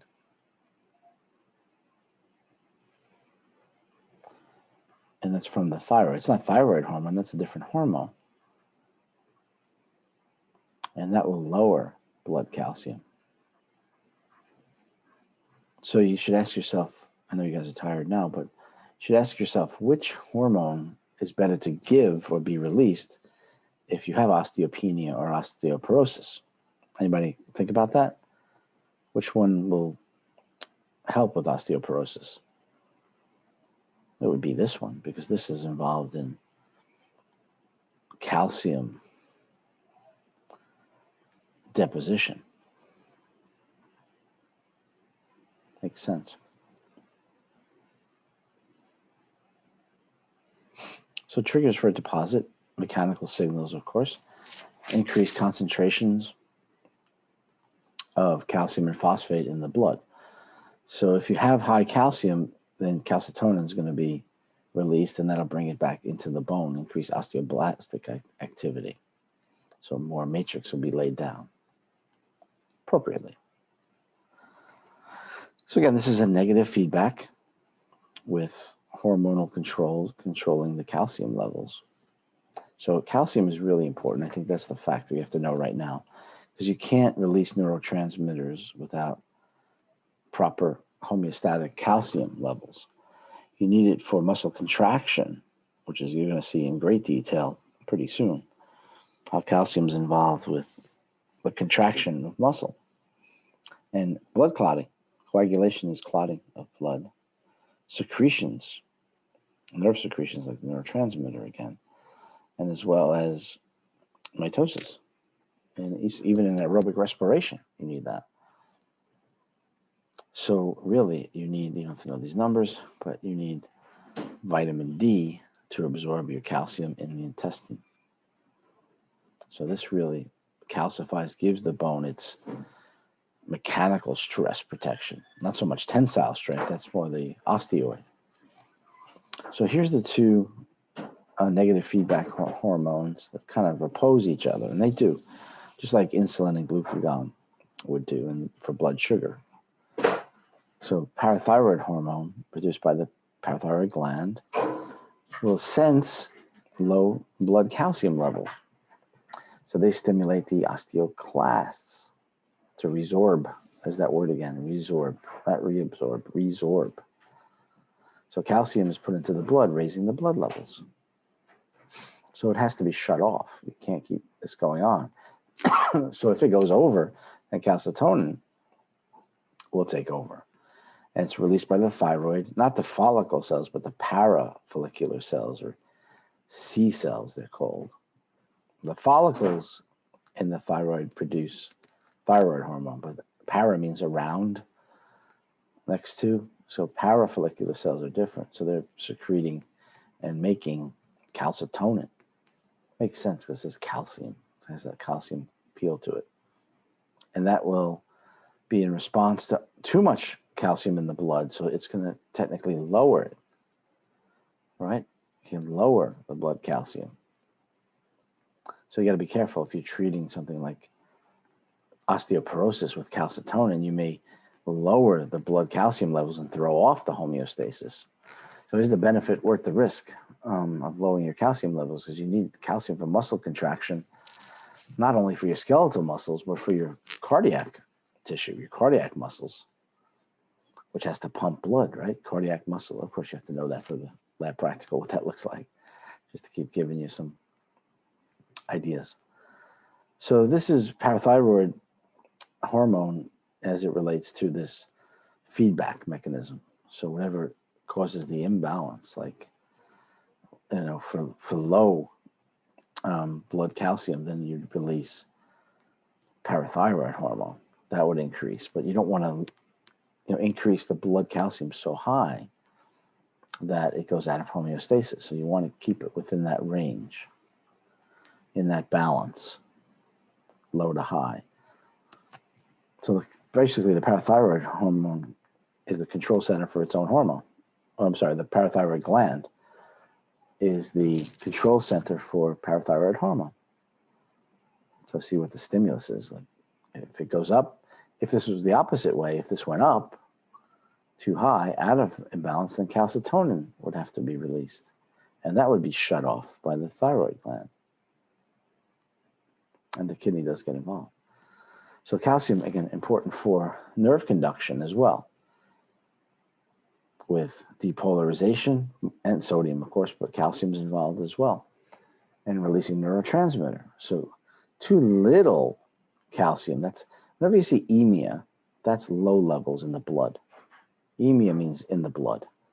So hypocalcemia is low calcium levels, below that 9 to 11, below 9 milligrams per deciliter. So that's going to cause your nerves to kind of get jumpy and hyperexcitable because it changes the depolarization. Now, most of the depolarization you're going to remember is sodium. So, but this causes hyperexcitability. Too much calcium is going to shut down the nerve cell and cause non-responsiveness. So again, high calcium in your blood, and your kidneys filter out the blood, could form what are called kidney stones, which are, they're called calculi, like renal calculi. just another name for kidney stones. But the renal calculi, the stones, not the rolling stones like Mick Jagger, but the kidney stones, they're mostly calcium carbonate. Very painful. And can affect your metabolism. Not extremely painful where it has to be treated. So high blood levels of calcium is going to put a big strain on the kidneys and going to form crystals that ultimately will wind up being kidney stones. So other hormones that play a role in bone density. Leptin's a really interesting one. We should talk about this one now because you're probably not going to see it until you're in AP2 with endocrine. So leptin is a hormone that's secreted by adipose tissue. And it may have a role in bone density by increasing osteoblastic activity. Leptin also, just so you know, has a function in decreasing hunger called satiety.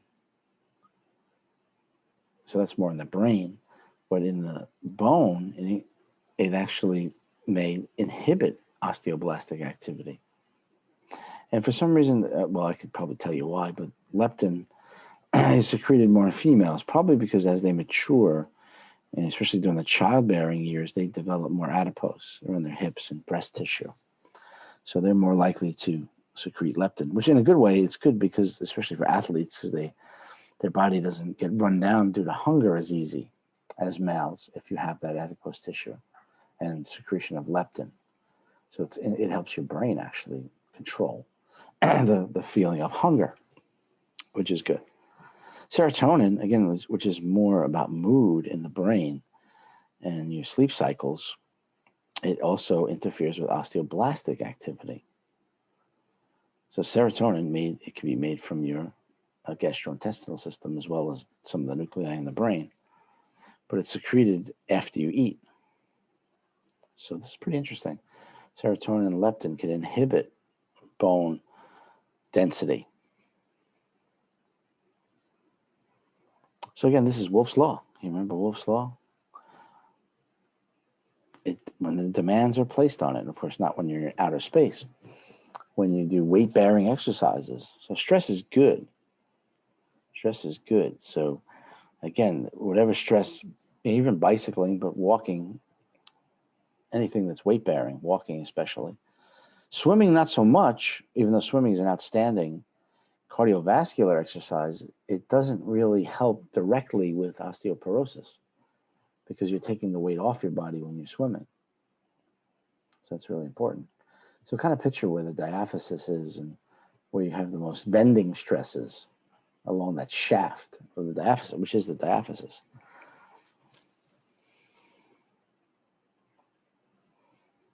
All right. And you can see this is again, just to get used to what this is the femur. This happens to be the right femur and the femur head. And, they technically call this the neck. There's two different parts of necks, but this technically is the neck of the femur. So you have a pivot point, because remember your hip joint is here. So there's a lot of weight-bearing stress into this joint that may cause that bowing. It's not going to bow because if your bones are strong, you're going to have good tensile strength and lack of twisting force. So you'll be protected from compression. That compression, of course, is from the ground to the gravity, right? Compressive. So if you have and this is a real big spot, right in here, especially for somebody who has osteoporosis, who's lacking this tension protection, compression protection, this bone gets very weak, even through here. So usually an older person who has osteoporosis, they just fall down, or sometimes it's so bad they could just fall lightly and get a big fracture in this cortex right in here. Because you don't have those protective forces, or you don't have protection against those forces if you have weaker bones because you have osteoporosis or osteopenia. Yeah, Wolff's Law, handedness. This is pretty cool, right? Thicker or stronger bone on one side because you're using it more, especially if you work with your hands as a professional, you're doing that for many years, or some type of athlete that very one-sided, you're a bowler or an arm wrestler or something like that. it's going to respond, right? So the weightlifters, if you're doing squats or overhead presses and even seated presses and things like that, you're going to have thickening of the bones. And that continues, past age 21 because they can get thicker because of appositional growth. All right, so people who are bedridden, no exercise, they have a lot less thickness in the bone. So more about mechanical stress. I think we get that now.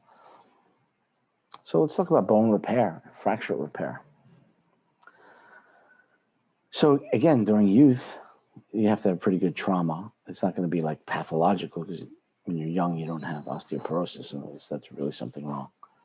But in older age, you have weakness of the bone. So the thinning, the osteoporosis or osteopenia can be more of a predilection to fracture. Like, and there's pathological fractures too, where say you have cancer, God forbid, in the prostate or uterine cancer, it metastasizes many times right to the bone, especially the spinal bone. So that's a pathological weakness that causes a fracture, like a compression fracture in the spine mostly. So different reasons for fractures. Most of it, we're talking about trauma for the most part. So we classify the fractures. A position, is it displaced or non-displaced? Hopefully we'll see some pictures soon. And is it complete all the way through the bone, which is a big problem, or just partly through? Does it come out of the skin in an open fracture, which is called a compound fracture, or is it just closed like most fractures are, especially sports related, unless it's really horrible and the bone is completely broken and it comes out of the skin in an open fracture? So basically these kind of go together. Horrible, right? So know some of these. This is comminuted, and it kind of breaks into multiple pieces. Compression fracture is kind of like that osteoporosis. Like you see the x-ray, because it looks like a fish head. So the bone was getting compressive forces. So it kind of squeezes down and gets smaller. So compression fracture. Spiral fracture, I think this is the one I'll ask you on the exam. This is more of a twisting, sports-related fracture. It's ugly, and it probably needs to be supported by some metal implants like a pin or screw. Yeah. This is an epiphyseal fracture. This is what I mentioned before, when the bone kind of shifts off the epiphyseal plate. So this is, again, a child. It doesn't have to be, it could be an early young teenager too, epiphyseal fracture. Or it could be in an adult where it just kind of slips off of that, and it's a nasty break too. This is the femur. So this is off of the epiphyseal area. So this is a good one to remember because I'll put that on the exam. Green stick fracture is another one I'll put on the exam because these, in a child, the bone is more flexible, so it's less likely to break completely through. It'll kind of stay in that, like a green stick. If you crack a stick, it kind of stays together on one side, so just one side of the bone. This is the tibia too, a very young person, right? Depressed fracture, again, like a bowling ball, or a cross ball hit you in the head, or a bullet. I'm not going to ask you that, but that looks pretty horrible. But I will ask you green stick and spiral. So the treatment by reducing the alignment, make sure they're back aligned. So it may take surgery, of course. So pins or wires, or just first you got to manipulate it. This is very painful. So of course you'll be on some type of anesthesia when this is happening. Then you got to immobilize it to let the cartilage fit in there. So we'll get to bone repair. So this is what you should know. And again, I have this narrated in parts, so you don't have to listen over and over to this recording. So the first stage, or the first stage of fracture repair, is a hematoma formation. So blood comes in for a couple of reasons. One, to get the white blood cells to come in to avoid any infection, and of course bring in clotting factors so you don't lose blood. Stage 2, second stage, is cartilage infiltration. So fibrocartilaginous callus. And this is not the nicest cartilage. This is kind of thick scar tissue type of cartilage. And the third step is a bony callus formation. So now the bone has to come in and replace the cartilage. And that's a mess too, because this is all scarring and extra bone. So it has to be remodeled back to as best it can. And this is done by osteoclast. Again, completely appropriate osteoclast activity. So here's the steps. Fracture repair, hematoma, a blood tumor. It looks like a blood tumor, and it kind of looks like that. Then the fibrocartilaginous. So remember, cartilage always comes before bone. And then your bone callus, a bony callus. And then you have the remodeling. Of course, you're going to need physiotherapy to help this along and make sure it happens correctly. But your body does its best to build up protection, scarring, and remodeling. So remember, hematoma first, cartilage second, callus third, and then everything's remodeled. It's a redo after a fracture. So hematoma formation is the first step. It's like a blood tumor with all these clotting factors like platelets, macrophages, extra blood, red blood cells. So that's why it's kind of swollen, and the inflammation causes pain, and the swelling is the inflammation part as well. So all together, and redness too, right? Redness. Bad stuff. But that's completely appropriate. And there's a picture of it. So this is a complete fracture, closed fracture, not comminuted. So of course the vessels are injured as well, not just the bone. So that's also going to keep bringing in more clotting cells like platelets and other white blood cells to prevent infection. More blood supply, the blood vessels release histamine as well. Not the blood vessels, but the tissue release histamine, which are vasodilators. So that'll bring in that pain, swelling, and heat, along with the macrophages. But it's the appropriate first step. So step 1, hematoma. Second is the fibrocartilaginous, which again is kind of cheap tissue that the body brings in. All right, so we have the capillaries there already, thank goodness, because it would have a hard time getting through this. And the phagocytes, like the macrophages, are still clearing everything up. Fibroblasts, these are the cells, remember, from lab that lay down the cartilage matrix. And that's what's happening in this scar area within the bone. So remember, cartilage comes first, then bone. Then osteoblasts are still laying down more collagen. So that's why you have a fibrocartilaginous callus, which also includes some collagen. So that's basically scar tissue, which is going to happen in tissue as well, not just bone fracture. So tissue injury, you're going to have that scar tissue as well, which is cheap, not so great cartilage. So it kind of looks like this. So it's still healing. So the bone, again, you have osteoblasts underneath that bone and on the sides, and the blood's bringing in more calcium. It's still healing. It takes time, of course. Each fracture takes weeks to months to heal, and of course you have to stay off of them. So that's the second step, which is the fibrocartilaginous callus. Third step is the hard part, not the hard part, but the strong part, or the calcified part comes in, where the bone gets a hard, bony callus after the cartilage has already been formed. So months, right? Months until this is going to come together. So this whole picture here of this area right here could take months to heal and come back together to form a weight-bearing bone again. So here's your bony callus. It looks kind of like spongy bone, but it's going to become, believe it or not, it's going to become compact bone on the collar of its cortex. And this is going to stay calcified, and it's going to reform the marrow.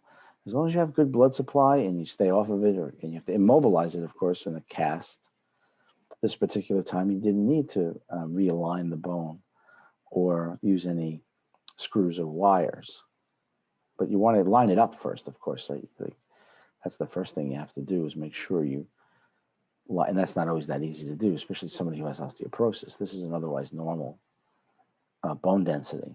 So you can see how these collars have to line up together in order for them to heal. And that's pretty much why you need certain types of casts. So this happens. And of course, you can't put weight on this. You're in a wheelchair or a little scooter, or crutches at the very least. Especially if this is a femur or tibia, which is highly weight bearing. Fibula is not actually that much weight bearing, so you might not need to use like a wheelchair or something. If your fibula, you might just need a removable cast. But a tibia or femur, a lot of weight bearing, and that has to heal. It takes longer. Then you have the remodeling part, which kind of goes in and cleans up all that excess cartilage and bone that infiltrated that fracture site. So again, going on months now, this is happening. So this is a good time for physiotherapy, where you're getting it, the tissue broken down, the scar tissue broken down, the more range of motion around the joint, and slowly getting the muscles stronger. Because if you're immobilized for several months, you're going to have atrophy of your muscles. So you really have to get back to some type of physiotherapy, which is getting weight, continuing with Wolff's Law, right? Continue with stabilizing the joints with muscle contraction and muscle integrity. Yeah, right. So it has to be reconstructed through bone modeling. And here, this is where osteoclasts come in to help eat it up a little bit. That's at the beginning. So once the osteoclasts have done their job, then the osteoblasts will keep strengthening the bone. So bone remodeling, hopefully, you might have some scar tissue, you might have some change in morphology where it's irregular, but you do the best you can to make sure that it grows back as normal as possible. So you can go on with your life despite the fracture that you had. So let's see, there's a cute little slideshow we can do here. Let's check it out. Not really. Oh yeah, we got another one. Let's check. No, not really. Hematoma. First step. Fibrocartilaginous callus, second step. And then your bony callus. Remember, cartilage always before bone. And then you have your healed fracture, bone modeling, remodeling. Not bad. It's a good slide right here, just to review before you go into the exam.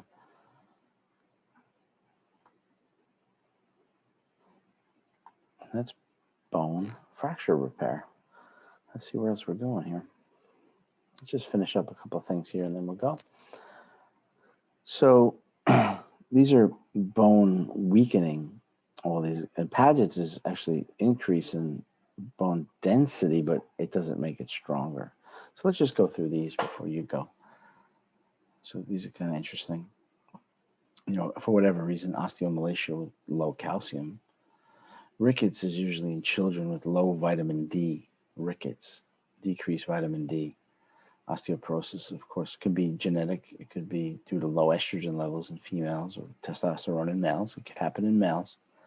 And then Paget's disease, we'll talk a little bit. That's called osteitis ossificans deformans.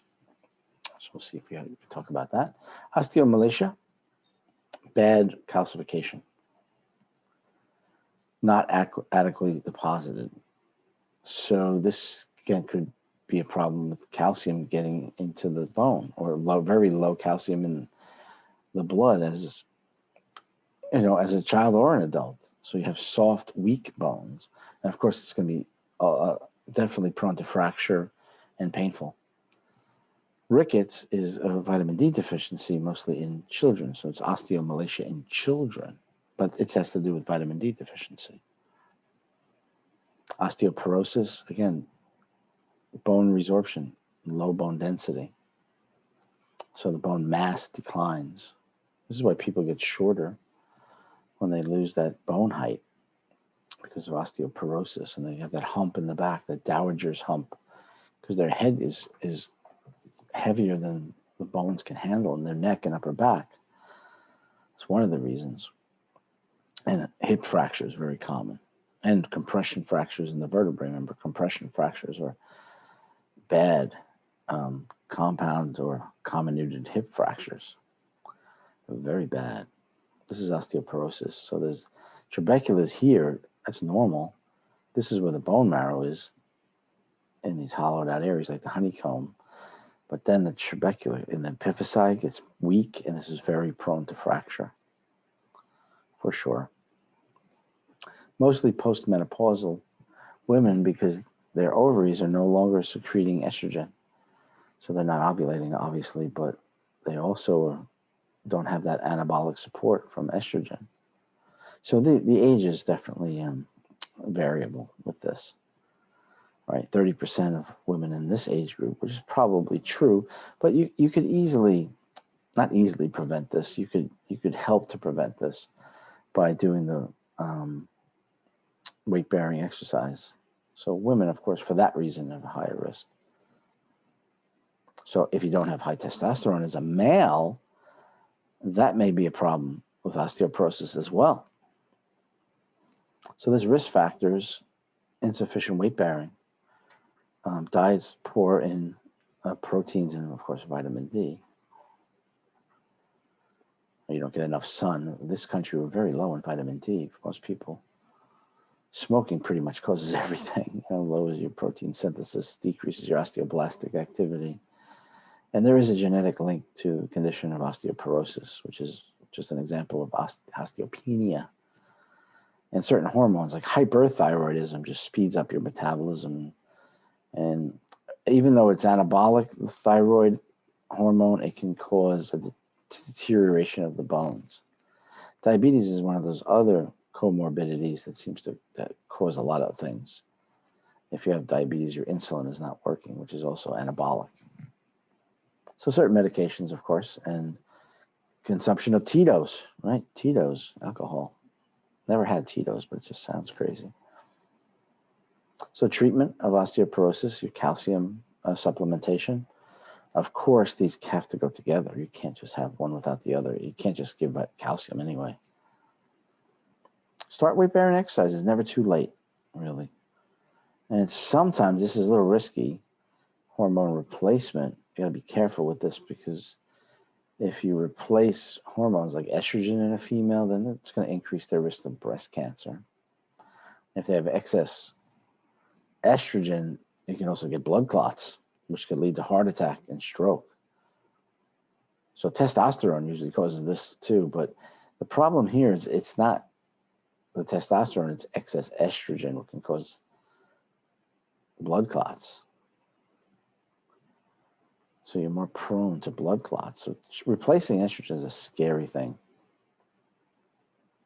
So blood clots can lead to embolism, like in the heart, which would be a heart attack, or in the brain, which would be a cerebrovascular accident, like a stroke. So using high doses of estrogen, or any doses of estrogen extra, can predispose you for number one, breast cancer, which females already have to worry about, and then predispose you also to blood clots. So drugs, you don't have to know these, just the biphosphonates. You might see the commercials for these, denosumab. You don't have to worry about these. Again, this one for prostate cancer as well, don't worry about this. So again, basically the same things over and over about osteoporosis.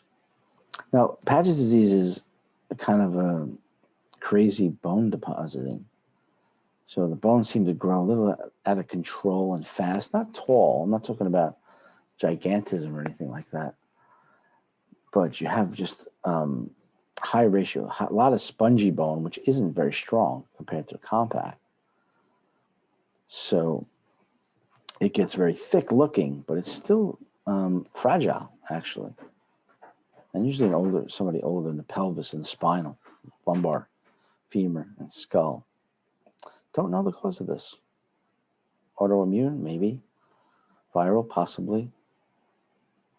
And of course, you give something like calcitonin, which would increase the uptake of calcium into the bone and increase osteoblastic activity. So here's Paget's. It's painful too. It's painful, and it's more of an X-ray phenomenon, but it weakens the bone actually. It looks like it's going to make it more dense, but it actually makes the bone weaker overall because it's more trabeculated bone. So that's where we're going to stop. So remember, slide 68.